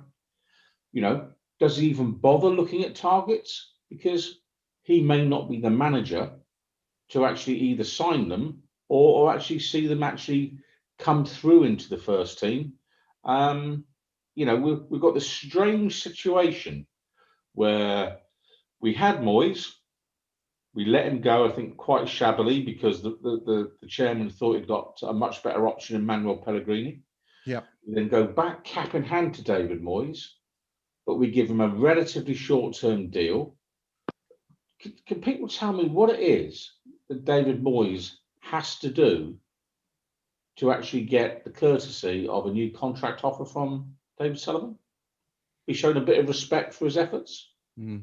I don't know. It seems a very bizarre set of circumstances. And what exactly is David Sullivan waiting for? And who does he expect that he's going to come in and do better than Moyes is currently doing on the budget that Moyes has been given, that actually will transform our fortunes in the way that he doesn't seem to want to give Moyes an extended opportunity to do so? I think we're in a very strange position as a football club. Yeah, I'm going to switch the light on because I'm sitting in the dark all of a sudden. I did notice it was. Yeah, it was kind of light before you started that monologue, and we're sort of only just seeing the glare from your glasses now. But that's better. We can see you now, buddy. Yeah, it just makes you wonder. Maybe that contract will be forthcoming in the next couple of weeks now with West Ham in such a strong position, really. And we'll wait and I'll see, lay a won't we? small bet. The contract offer will come round about the end of the first week of February. Okay. And the reason why the contract offer, I suspect, isn't being made now, why would you want to strengthen the manager's hand before a transfer window. Yep. Clearly, you're not going to give him money to spend, when actually you can say, do you know what? We can do it after the transfer window shuts and then give the manager a contract, knowing he can't spend any money for a further 5 or 6 months. And that's where we are as a football club now. It's all about the pound note. It's all about the chairman desperately trying to claw back on the purse strings, having blown an absolute fortune under Manuel Pellegrini and seeing precious little in the way of return for that money. And this is the classic case of a competent, experienced manager being punished for the sins of his predecessor. Yeah, very, very much so. Well, we shall put that one on record, Pinky, and see if you're right. I mean, it would certainly be in line with everything Sullivan's done before, isn't it? By waiting until the last possible moment to offer that new contract. We saw this with Allardyce, I think it was a few years ago, wasn't it? When he didn't actually announce he had a new contract until the season had finished. But anyway, we'll put that one on the back burner for now, and we'll see how that goes. Let's have a look at the KUMB.com forum match thread, Rio, and then Pinky, probably slightly more enjoyably, we'll have a look at the Sheffield United forums to see what they're saying. But Rio, what's the scoop on the KUMB forum? I would imagine everyone's elated right now, aren't they? At 8th place, a win against one of our most hated rivals in Sheffield United of recent seasons, and back-to-back wins. Great stuff. And a goal for Sebastian Haller, of course, as well. Yeah, absolutely. A lot of positivity, as you'd obviously expect. A lot of praise for a lot of our players. As we said in our post-match chat, and you pointed out, 3 or 4 players could have picked up man of the match there easily. And just to pick out we've got another 6 pages as comments to wade through. But, Lovely. Here we go. Simon Hammer. Declan Rice has been outstanding. Bob has been outstanding. Hard to choose between them for man of the match, but Rice for me has had slightly the better game. Ironing board. Rice for me, with Cresswell also catching the eye. But I'll probably give it to Haller. If I had the power for his match-winning contribution, it would be good for my confidence. Lincoln Hammer, 1963, had put, we are entering new territory as West Ham fans. We're winning games that we are not playing particularly well in. This is what successful teams do. Yep. They win ugly. Could we be onto something? Parker's here. Was always going to be a tough game, but we come away with 3 points, onwards and upwards. Dorothy, 6 points about our best player. Brilliant. To be 8th for the fixtures we've had is fantastic. Today was a real banana skin. We got the 3 points, onwards and upwards. Matty D has put, can't argue with Roggy as man of the match. I'd have gone with Rice though. Played like Billy Bonds today. Please for Haller. Hopefully he can kick on from here. I think he needs to know what kind of player he is and what he needs to do and how the team needs to use him. Arthur was great, but gave him a couple of chances, including their best one. Bowen needs the trick to stop teams making him run backwards. Peaches have put, we deserve the win. It's professional performance, but our crossing, passing, decision-making was poor. Rice, Ogbonna, Cresswell and Haller were our best players. I thought Bowen and Fornats were particularly poor, especially in the final third. But Bain was good defensively, but his distribution often puts us under pressure. Just a couple more to go. Lincoln Hammer, 1963 again. He followed up with, let's all start believing in David Moyes. We have a decent manager who's managing a decent group of players. We all know as West Ham fans that under previous managers, we will not be getting these kind of results. Time to give the manager respect for the way he's turned his ramshackle of a club around. GSB, keep your trap shut and let the manager and players do the talking. And just to finish off, here we go. Parker's here. Overall, a decent performance. Final ball and decision-making in the final third was poor at times, though. Great strike by Haller. Hopefully that will boost his confidence. Rice is grown as a player and will struggle to keep hold of him next summer. Defence was generally strong, but a few lapses of concentration, but not many chances given away. Moyes is turning us into a fit, strong team that is difficult to beat and can score goals. And that pretty much encapsulates what the forum is saying. Superb, fantastic. Thank you, Rio, for that latest roundup. Good to see so much positivity flowing through the veins of every West Ham United supporter right now. We deserve it. We've had a rough time late, of course. So it's nice to see a bit of positivity. Rio, just one question for you before I move on to Pinky, who's got the views of the Sheffield United fans. And then, of course, we're going to be going to Gnome, who's been watching the press conferences right after that. You mentioned there,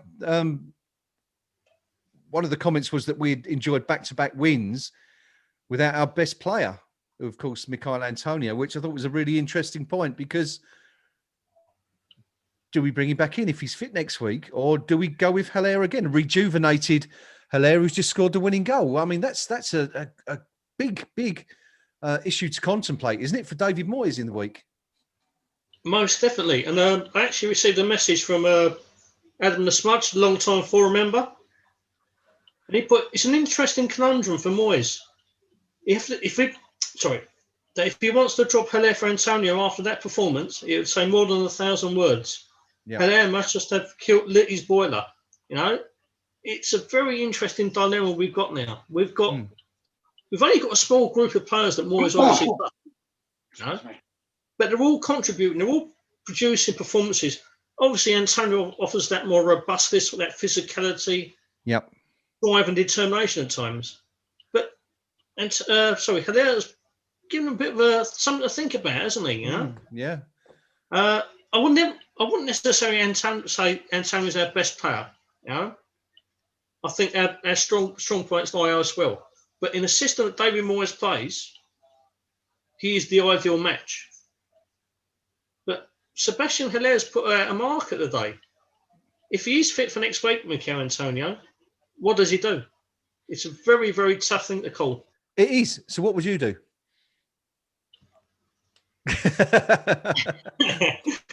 Who are we playing next week? I completely forgot. Villa. I'd be tempted, and I'm always just stuck with the same side relentlessly for the last set of games, isn't he? Which is something that we've been sadly lacking over the last few years, and I think it's helped contribute to our success. Yeah. So I'd actually stick with Haller today. Okay, there you go. It's for two reasons.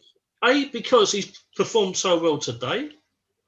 But B, if we are chasing a goal, we do need to change the game. Who better to come from the bench than Michail Antonio? No, his bullish nature against a tiring defence could prove all the difference. Also, with Michael's kind of fitness problems over the years, it can be a little bit brittle at times. No, don't rush him back if you don't need to. Let him get back up to speed, then think about chopping and changing the side around. Okay, well, there you have it. Antonio wouldn't get in the team, according to Rio, following today's performance. And you know what, Rio? I totally agree with you. Don't change a winning team. And I think Pinky is in full agreement as well. Absolutely. You know, the message you give to a striker, if you score, you play, son. And so Haller, you scored the goal, you start again next week. And from the manager's position, he's got the great luxury, if Antonio is fit, you have Antonio on the bench, and you say to Seb Haller, you did the business last week against Sheffield United. You know, you start him against Aston Villa, and if after 65, 70 minutes he hasn't scored, sorry, off you come. Antonio, on you go. Show what you can do. Yeah. He's then got the problem the following week, but what he can't have is a player turning up and banging on his door on a Monday morning saying, you don't even give me a chance when I do score. So I don't believe that a manager of David Moyes' experience is going to fall into that trap. He'll start with Sebastian Haller. Of that, I'm absolutely certain. And he'll have Antonio, if available, on the bench to come on. That's the way I think that'll unfold. And who'd have thunk just a few weeks ago that we would even be contemplating leaving a fit Michail Antonio out of the team? But testament there to how well West Ham are playing, and of course to how Sebastian Haller did today. Let us know what you think. I can see a few of you are already commenting on this on the YouTube live chat. Simon Osborne says I'll still go for Antonio, and Wanstead Hammer says I'll bring in Antonio for Fornells. Ken Townley says if Michail is fit, I'd start them both. Trodge says Antonio in, as Haller can't hold the ball up as well. But I'm totally in agreement with what Pinky's just said there. I think strikers thrive and feed on confidence. If you tell the player that he's bought himself a start in the next game, that's how you tend to get the best out of players, especially those in a position of scoring goals. So, no, we haven't asked you for your thoughts on this one. Well, do you want me to go through? What do you we've think? had both managers. Well, let's come back to that in a minute, but let's just stick sure. on the Hilaire and Antonio issue first. What do you think on that one? I mean, in fact, something. I mean, when we go on to what David Moyes had to say, there's an interesting perspective on that. Yeah. I wouldn't change the winning team. I'm not a great fan of changing the winning team. I think Haller played well enough today, to justify being selected. It also gives us the luxury of the fact that Antonio's hamstrings are not at their strongest, and it's if we're not desperate to bring him back, then give him the extra rest. Okay, so a full house it is then. And but interesting perspective on the situation with Haller from David Moyes, who came on a few. So I've had both managers. Okay. Moyes first. Okay. And let's come on to that in just a minute, Gnome, if we can, because before we do that, I want to go quickly over to Pinky, who's been keeping an eye on the Sheffield United forums. So get ready to enjoy this. Sit back, relax, and a little bit of Schadenfreude is on its way, hopefully, as Pinky reports on what the Blades fans have been saying about that defeat to West Ham of all teams today. And first up, we've got Lawrence, who is a WF9 Blade, and he's saying, "It's sad to say, but we look a beaten team. Fighting is not good enough in the Prem. You need class." Lawrence, I agree with you. Moving swiftly along, icy baby. Only way we're scoring is with a massive slice of luck, and it ain't happening. So these are still in-game comments. They're then saying they all miss the fans. People keep going on about Fulham and Burnley. We are worse than them. Completely ineffectual all over the pitch. We will beat Derby's record with ease this season. And Betting Blade, I do hope you're correct. Next one, Hillsborough Blade. Oh, he's obviously hard. He's got a picture of the Craigs as his avatar. We go backwards more than an Italian tank. Just a bit of casual racism there from the correspondent from Hillsborough, and side full of statues. Yet hard to disagree with that. Some great deliveries into the box first half, some decent chances, no one who can bang it in. Yeah, Antarctic Monkey, there you go. Them's the breaks, son. Then there's a couple of them calling each other nasty names, which is always nice to see.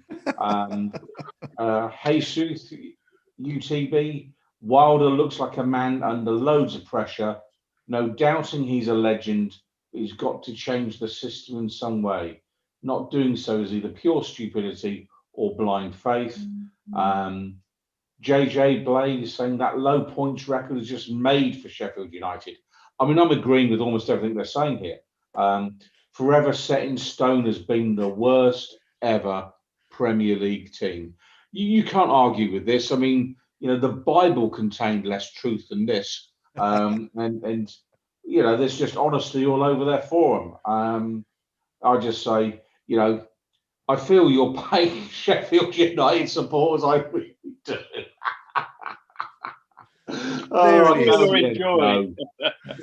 There it is. There is Pinky positively bathing in the tears of the Sheffield United fans as they look back on another demoralising defeat against the Hammers. 1 point from 9 games for Sheffield United.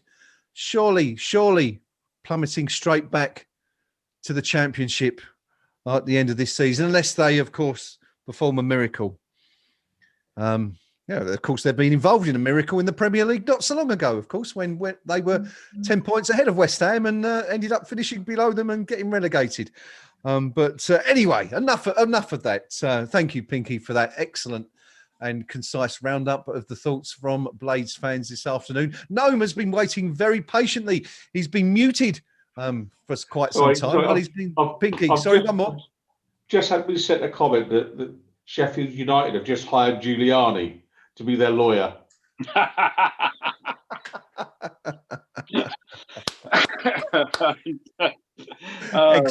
Excellent stuff. Thank you, Pinky. On that subject, sorry, just Yes. before I get onto that, there's I being half Irish, obviously I see various Irish news sites. Best headline of the whole thing with Giuliani and Trump was the headline was West Clare hotelier loses presidential election, which was one of the better ones. So anyway, the managers, press conferences, managers, Chris Wilder, David Moyes, what have they been saying? No? We had Moyes was on first. Okay. And the interesting comment was about Haller. He was asked about Haller and said, and he suggested that Haller in training had been on another level since returning back from international duty.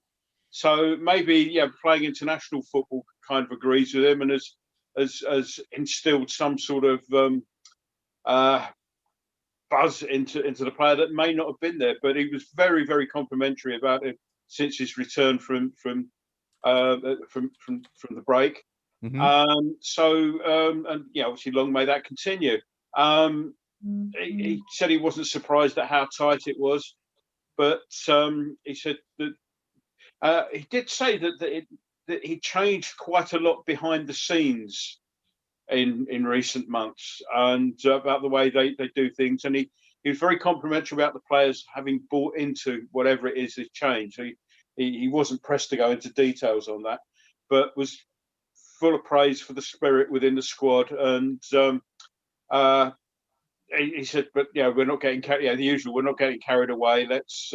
He said after about 10 games, you start to have a look at the league table and start to think about where you are and what you can be doing. So, I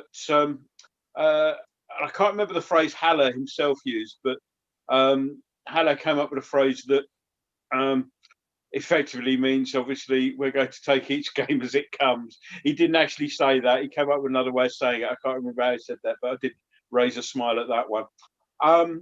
Wilder, who I keep wanting to call Billy, one for the youngsters there, was predictably downbeat. Need to be a bit more clinical with finishing. That presumably alluded to the McBurney shot that hit the bar. But they're a good bunch of lads, the usual thing. And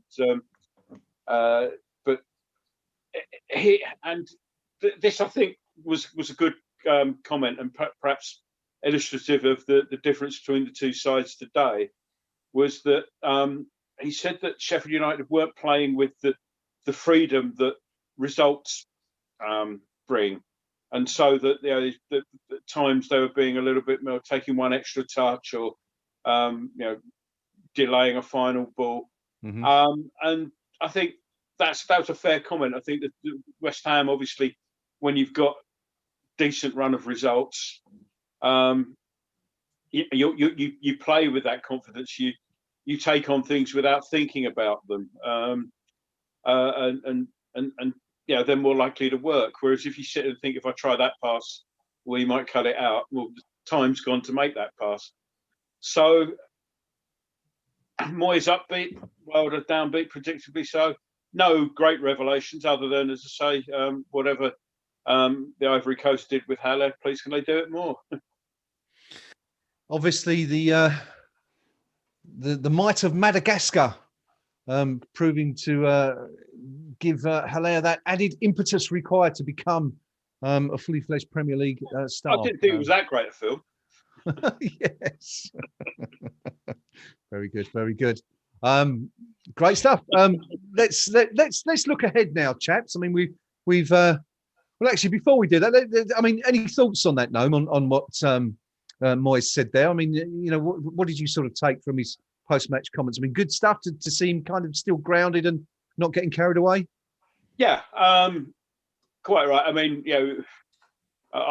as supporters, we ought to sort of perhaps take a leaf from that sort of book. And it's easy to get carried away. Forget that. We're 8th in the table. This is amazing. Well, we've not been this high for ages.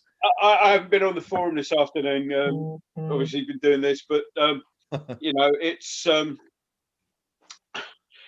how long before some people start talking about Europa League and things like that? Yeah. As I say, I mean, and it is the greatest football cliche of all time, isn't it? Let's take each game it comes. Yep. That's been working so far. Let's do it. Let's see where we can end up. Let's not get ahead of ourselves. You know, we're only, I mean, as Antonio has proved, up until today, we're not really the same side without him. And this will seem like a repeat, but we always say this on these broadcasts, that we lack that strength in depth. Yeah. So if you look, that must be, how many times have we now picked the same side, or virtually the same side side with either Haller or Antonio? You know, 10 of those 11 have started the last, I don't know how many games, somebody will tell me, no doubt, but and that's a settled side. Yeah. You can't do that if you've got injuries. And then if you look at, you know, we mentioned Cresswell playing out of his skin in that sort of new revised role of his. Yeah.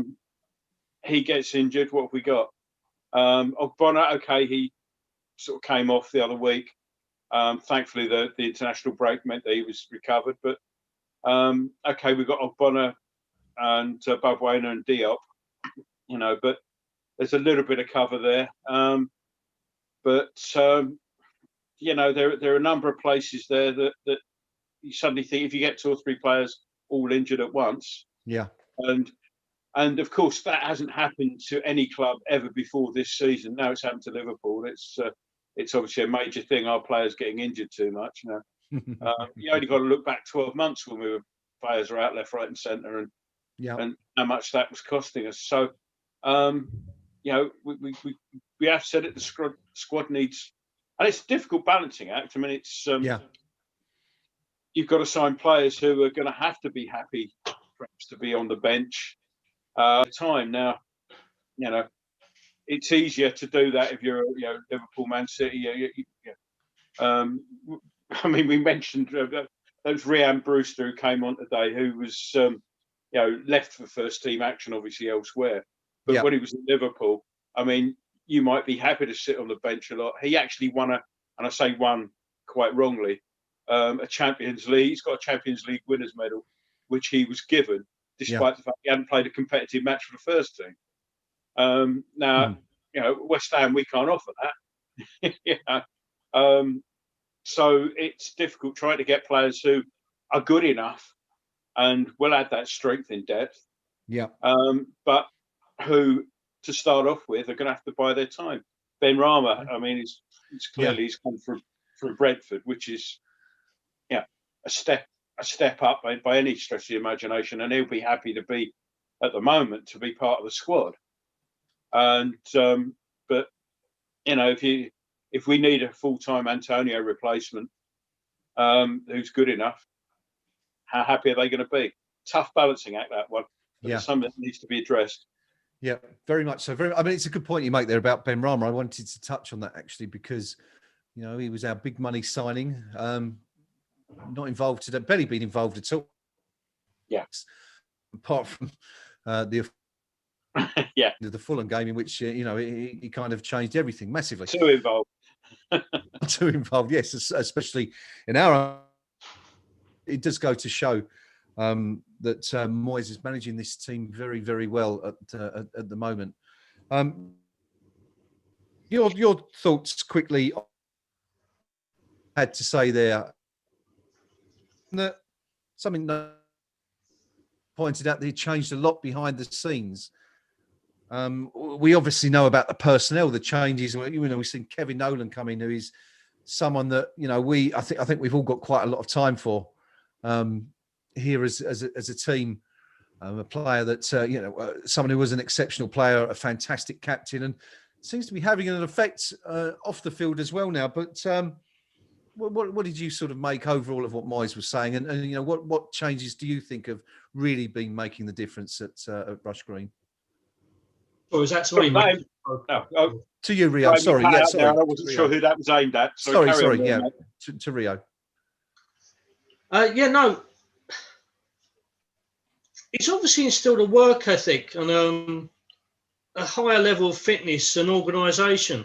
Yeah. And I think he said yesterday, was it, in his press conference, he wants his players to run their hearts out and run further and harder than they've ever done before. I don't know if that came from him or one of the players themselves.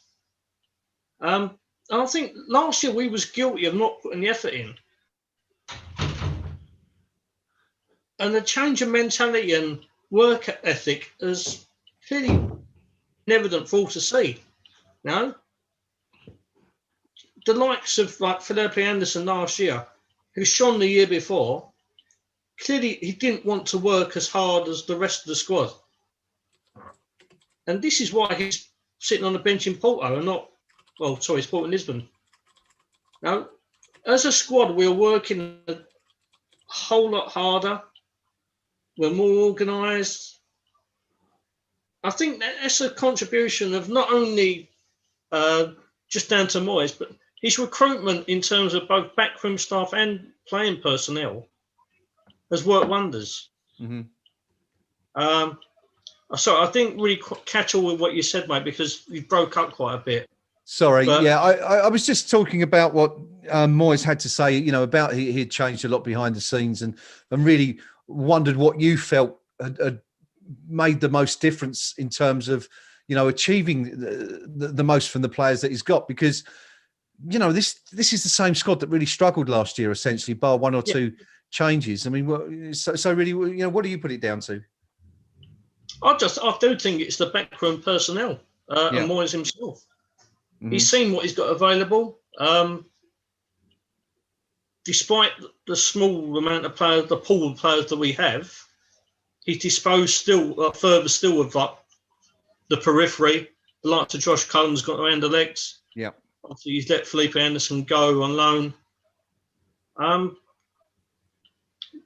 To coin a certain manager's phrase, we are down to the bare bones in terms of personnel.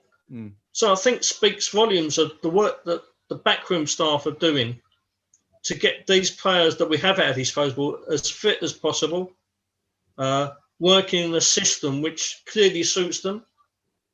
They've also garnered a spirit in the squad, which is plain for all to see, right? Everyone wants to work with each other. Everyone wants to work for each other, play for each other. We actually look like a unit rather than a disparaged bunch of mercenaries, which we have done at times over the years. Yeah. And that team ethic will carry us a lot further than that alone won't carry us forward, but it helps foster a spirit and a sense of unity, which speaks volumes for the club, you know. Yeah. If you're working and playing in a happy environment, I mean, just look at the way that Pablo Fornals plays. He has a smile on his face permanently, you know. Whether he's having his best game or his worst game, that smile is always there. And I think, again, it's summed up by the reactions to the players when Seb scored his goal today. Everyone was delighted, apart from Seb himself, who was someone on the floor. He must be a hell of a poker player because he gives nothing away. In his interview, I will say this. I think it was like he sort of smiled and then kind of realised he was smiling and suddenly sort of went, dropped it. But it was, you know. I love that goal celebration. I've decided, I just like the way Wilkes go, yes, goal. Yeah, I love that. There's two ways of it, isn't there? You know, I mean, my favourite goal celebration of all time is Marco Tardelli because in a World Cup final. Because if I ever scored one, that is just like pure emotion and pure joy. And Hilaire's one, the opposite end of the spectrum. Yeah, I've done it. Sodja. Walk away. Back to the single, you know? There's even two ways looking at it. And that's both ends of the spectrum, but they both mean so much to those individuals personally. Yeah, very true. Very true. I mean, I have this debate if I'm ever allowed out of London again with this ruddy virus, but if I'm watching football with my dad now, my dad's in his 80s, so you know he's getting on a bit and all that. But yeah, you'll see a goal, and every time somebody scores, there'll be some form of celebration, and it'll be like this. And Dad will go, "Oh, that drives me nuts. That does all this stuff." And so, yeah. And he'll say that whatever the game, it might be a friendly, it might be, if somebody scores in a cup final or Champions League, whatever, and they'll go running around and he'll say, "Oh, it drives me nuts, that is." And I said, I just scored a goal in a cup final, Dad. I think you're allowed a little bit of leeway there. Of course, there are limits. You don't really want to go all Roger Johnson and have to come off. I mean, I will say that one of the funniest things about VAR is that when there's been a delay and somebody's gone into some bonkers, totally choreographed thing, only to be told 2 seconds later that their elbow was offside or something. That can be quite funny. I mean, I don't like a choreographed or where everybody's lining up to do something, but but some sort of natural expression of joy, I think, is fair enough. Yeah, but very, very true. I mean, I quite like Alan Shearer's just simple. Yeah. Bent elbow, arm in the air, away you go. I mean, that was. And interestingly, you've another one of my notes here says no VAR. No VAR. Today, did we? Referee didn't come into play at all. Referee had a fairly decent game. A couple of things that I thought were errors. One non-application of the advantage law, which is one of the most infuriating things in football anyway. But I mean, it wasn't a hard game to referee. There was nothing mad going on behind the scenes that he was missing or should have seen. So I don't think there was a single booking, was there today? No bookings at all. I don't think there was. I can't remember one. Somebody put us right if there was. But, yeah, good stuff. Good stuff. No bookings, no VAR decisions. And a nice, straightforward win. That's the way it should be. I've given a referee some praise there, if you want to make a note of the date. And we've got this far without any mention whatsoever of PGMOL, which must be a first in these broadcasts. So well done, though. Are still bastards, but right. We are gonna wrap up there, but before we do so, I want to look ahead to the next few games. We have 5 games left now until Christmas. West Ham in a pretty strong position. Mike Larkin, it is, who's pointed out on the YouTube live stream that this is the most points West Ham have had after 9 games since 2015. Obviously not an awful long time ago, but still a pretty decent bar that, a high bar that we've set there. And especially given what was such, or believed to be such, a difficult sequence of matches to start the season with. So we've done really well. But as I said, we've got 5 games left until the end of until Christmas. We face Aston Villa at home, Manchester United at home. We then travel to Leeds before hosting Crystal Palace, and then in our final game before the Christmas break, we travel to Stamford Bridge for what should be our traditional 3-pointer win over there. So just thought I'd go around the table before we do wrap up today and just see how many points you think we can and how many you think we should or will get from those 5 games. As I say, it's Villa, Man U, Leeds, Palace and Chelsea. Pinky, as you've been very quiet for the last 10 or 15 minutes, I'll come to you first, please, buddy, and start with you. What do you reckon out of those 15 points? How many? A couple of them are difficult to call. Take Aston Villa. They've had quite a good start to the season. I think they're a much stronger proposition than they were 12 months ago, much stronger. So they had a very good transfer window. They bought well. They're well organised. So I might have that down as a draw. Who's up after them? Man United. So Man United next, yeah. Yeah, assuming Solskjaer's still in charge, which isn't that safe an assumption, but assuming he is. I fancy us to beat them. I don't think they're all that at the minute. I think it's a pretty poor Manchester United team, although, what's the stat yesterday? Something like 20 penalties in a year and a half, something like that, they've been awarded. It's just an enormous number. So that's always going to be a risk against them. But given a fair rub of the green with the ref, I think we've got the beating of them. Okay. Away to Leeds after that? Dirty Leeds. Yeah, I mean, Bielsa will have them running around like nut jobs, but I actually think we're better than Leeds United. I really do. I think they're okay. They're fit. They're motivated. Bamford's in a good run of form, but I think we've got enough to beat Leeds United. So I'm having that down as a win as well. Okay. Who's next up? Palace, at home. We're at home to Palace. Home to Palace. You've got to put down as a home win. That is one of those games at home where you really should be saying, Roy's going to come for a point. So for that game, I'd say home win. And I think we'll get done by Chelsea, actually. I think Chelsea are quite good this year. I think if Frank Lampard can really tighten up their defence, that's his main challenge there. If he can do that, they're certainly top four material. And I think that's the game we'll certainly lose. So of that little lot, what have I gone? 3 wins, a draw and a defeat? 10 points, yep. 10 points. So you'll have us on 24 points by Christmas. Yeah, I think it's not out with the realms of possibility. And just what has Moyes changed to make all that possible? He's got youth in the part of the pitch where you need youth. He's got experience in the part of the pitch where you need experience. Mm-hmm. And where he's had some good fortune, or maybe it's good management, is in converting Antonio into the striker that no one thought he could quite be, but he's done very well at, and having just enough of a backup in Seb Haller to support Antonio in that sense. But the key decisions were getting a more youthful midfield, which he's done. He's brought the average age of the team right down. That's actually starting every week. So we can now compete for 90 minutes rather than 65 or 70 minutes. So I think Moyes has done an outstanding job for West Ham United this time around. I really do. And I think 10 points for the next 5 games, I think it's doable.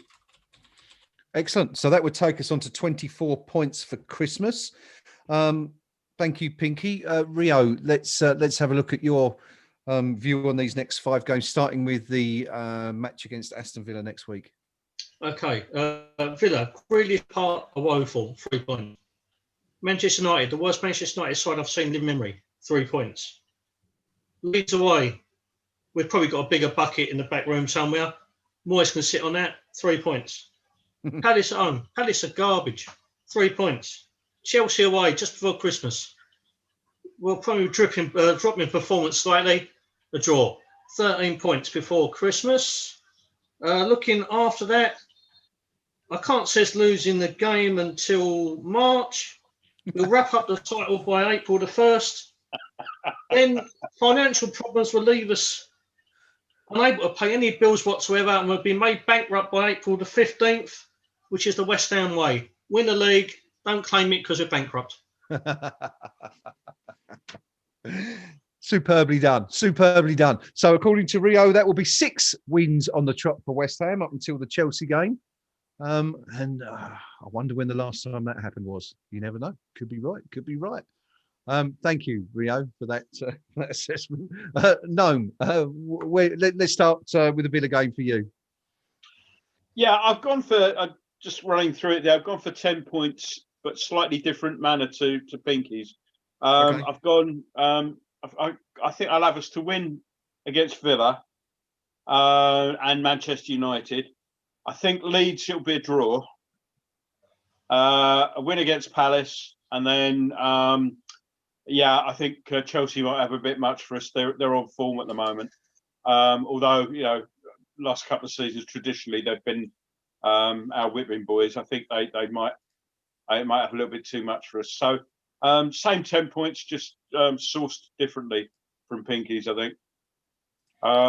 As to winning the league and all that, surely if we win the league, we can, we get the trophy, and it ends up down at Cash Converters, sort of half an hour after full-time whistle, so we can.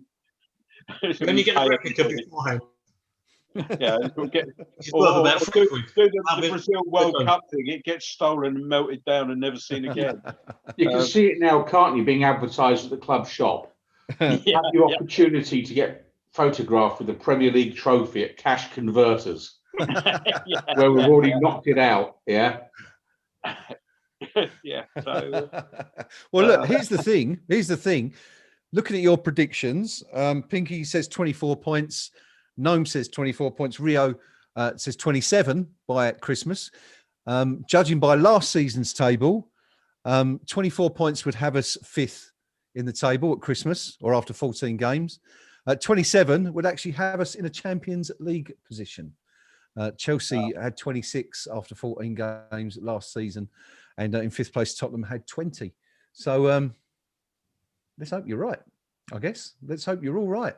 Let's hope Rio's right, in fact. I mean, it's an odd season. If Tottenham can spend some time at the top, even if it's only one day, then, you know, it's just weird, isn't it?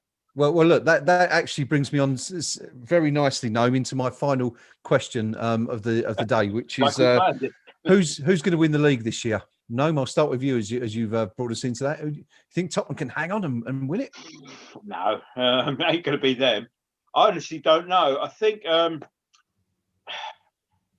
we might actually see the way things have been going in recent weeks. I think it might be worth, if you're listening, love, might be worth sticking a quid on Chelsea. They've sort of recovered from sort of slightly not shaky start, but they're looking to have that sort of air about them, you know. Yeah. I mean, Tottenham, no. And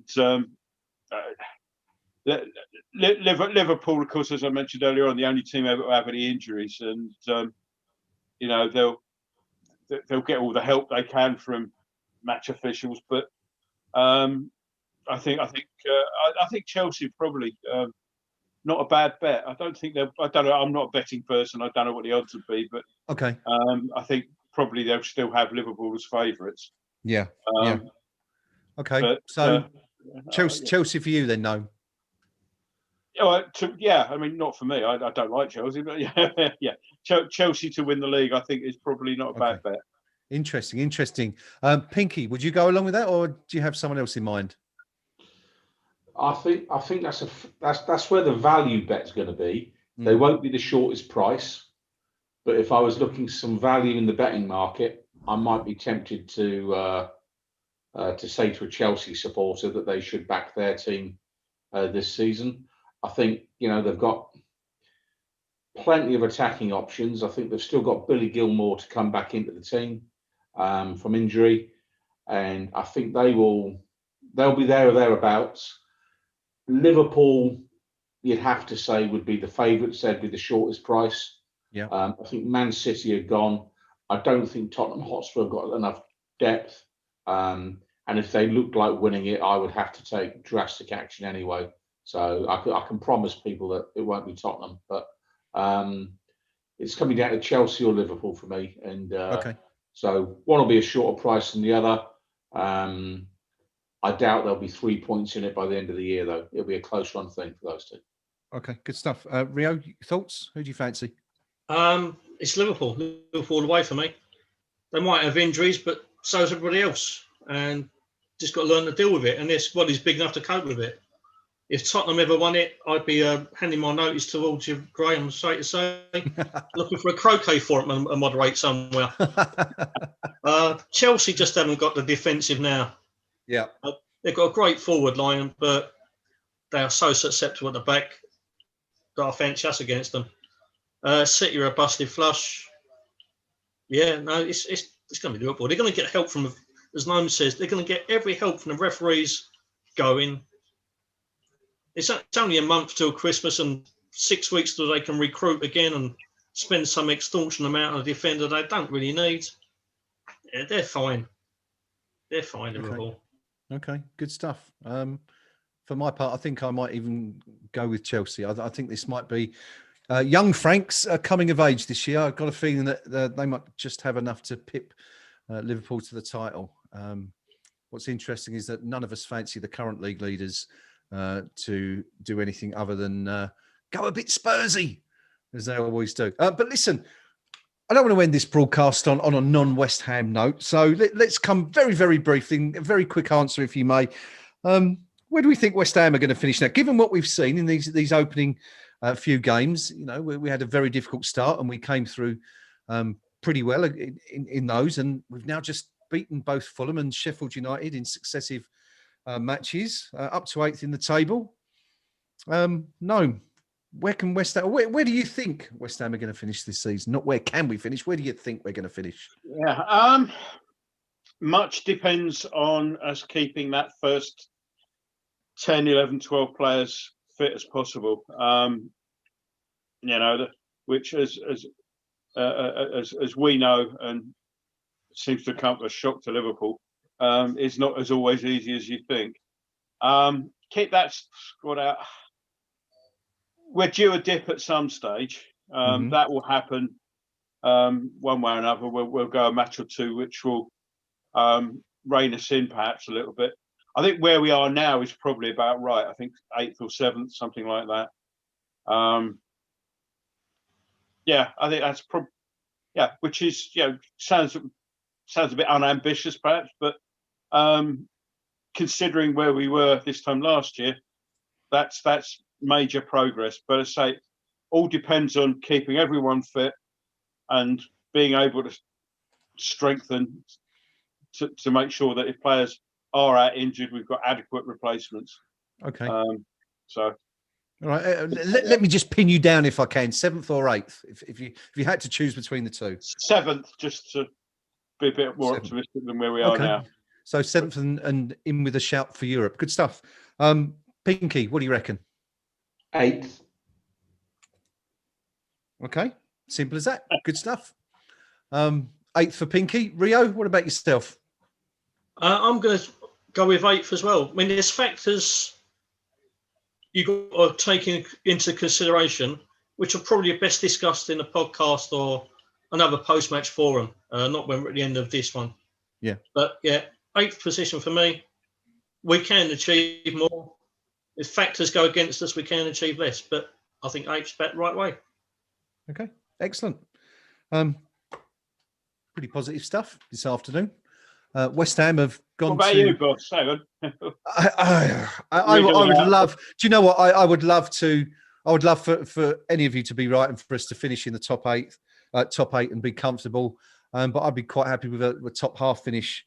And you know, given what we've been through the last couple of years, I would take that. I think, you know, when you look around, there's a couple of teams below us that should be higher and probably will be by the end of the season. And there's probably a couple of teams above us that probably won't be above us by the end of the season. So I would probably take a 9th, I think.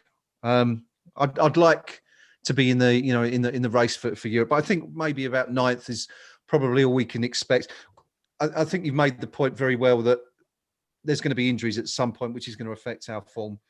We've been very, very unusually lucky so far in that respect, haven't we? Because this isn't a West Ham season so far. By now, we've normally got 3 or 4 key players out injured, and we've managed to avoid doing that so far. So we're doing really well, and I expect that to sort of fall apart a little bit at some point. So I would say 9th. If we can, you know, get to 9th, that'd be a decent season. But yeah, so we're all looking pretty positive at the moment, which is fantastic. And you know, it's been another really good day for West Ham. Back-to-back wins. As we said at the start of the show, you know, we've gone out and performed well against the teams we didn't expect to do well against, and we've gone out now against 2 teams on paper that you should do well against. We'd expect to do well against Fulham and Sheffield United, and we've achieved a return of 6 points out of 6 from those 2 games, which is wonderful. Here we are coming into December, and we are above the likes of Manchester United. We're above the likes of Arsenal. We're above the likes of Manchester City in the Premier League. And who would have predicted that back at the start of August? It's a funny old game, as someone once said, isn't it? Come on, you Irons.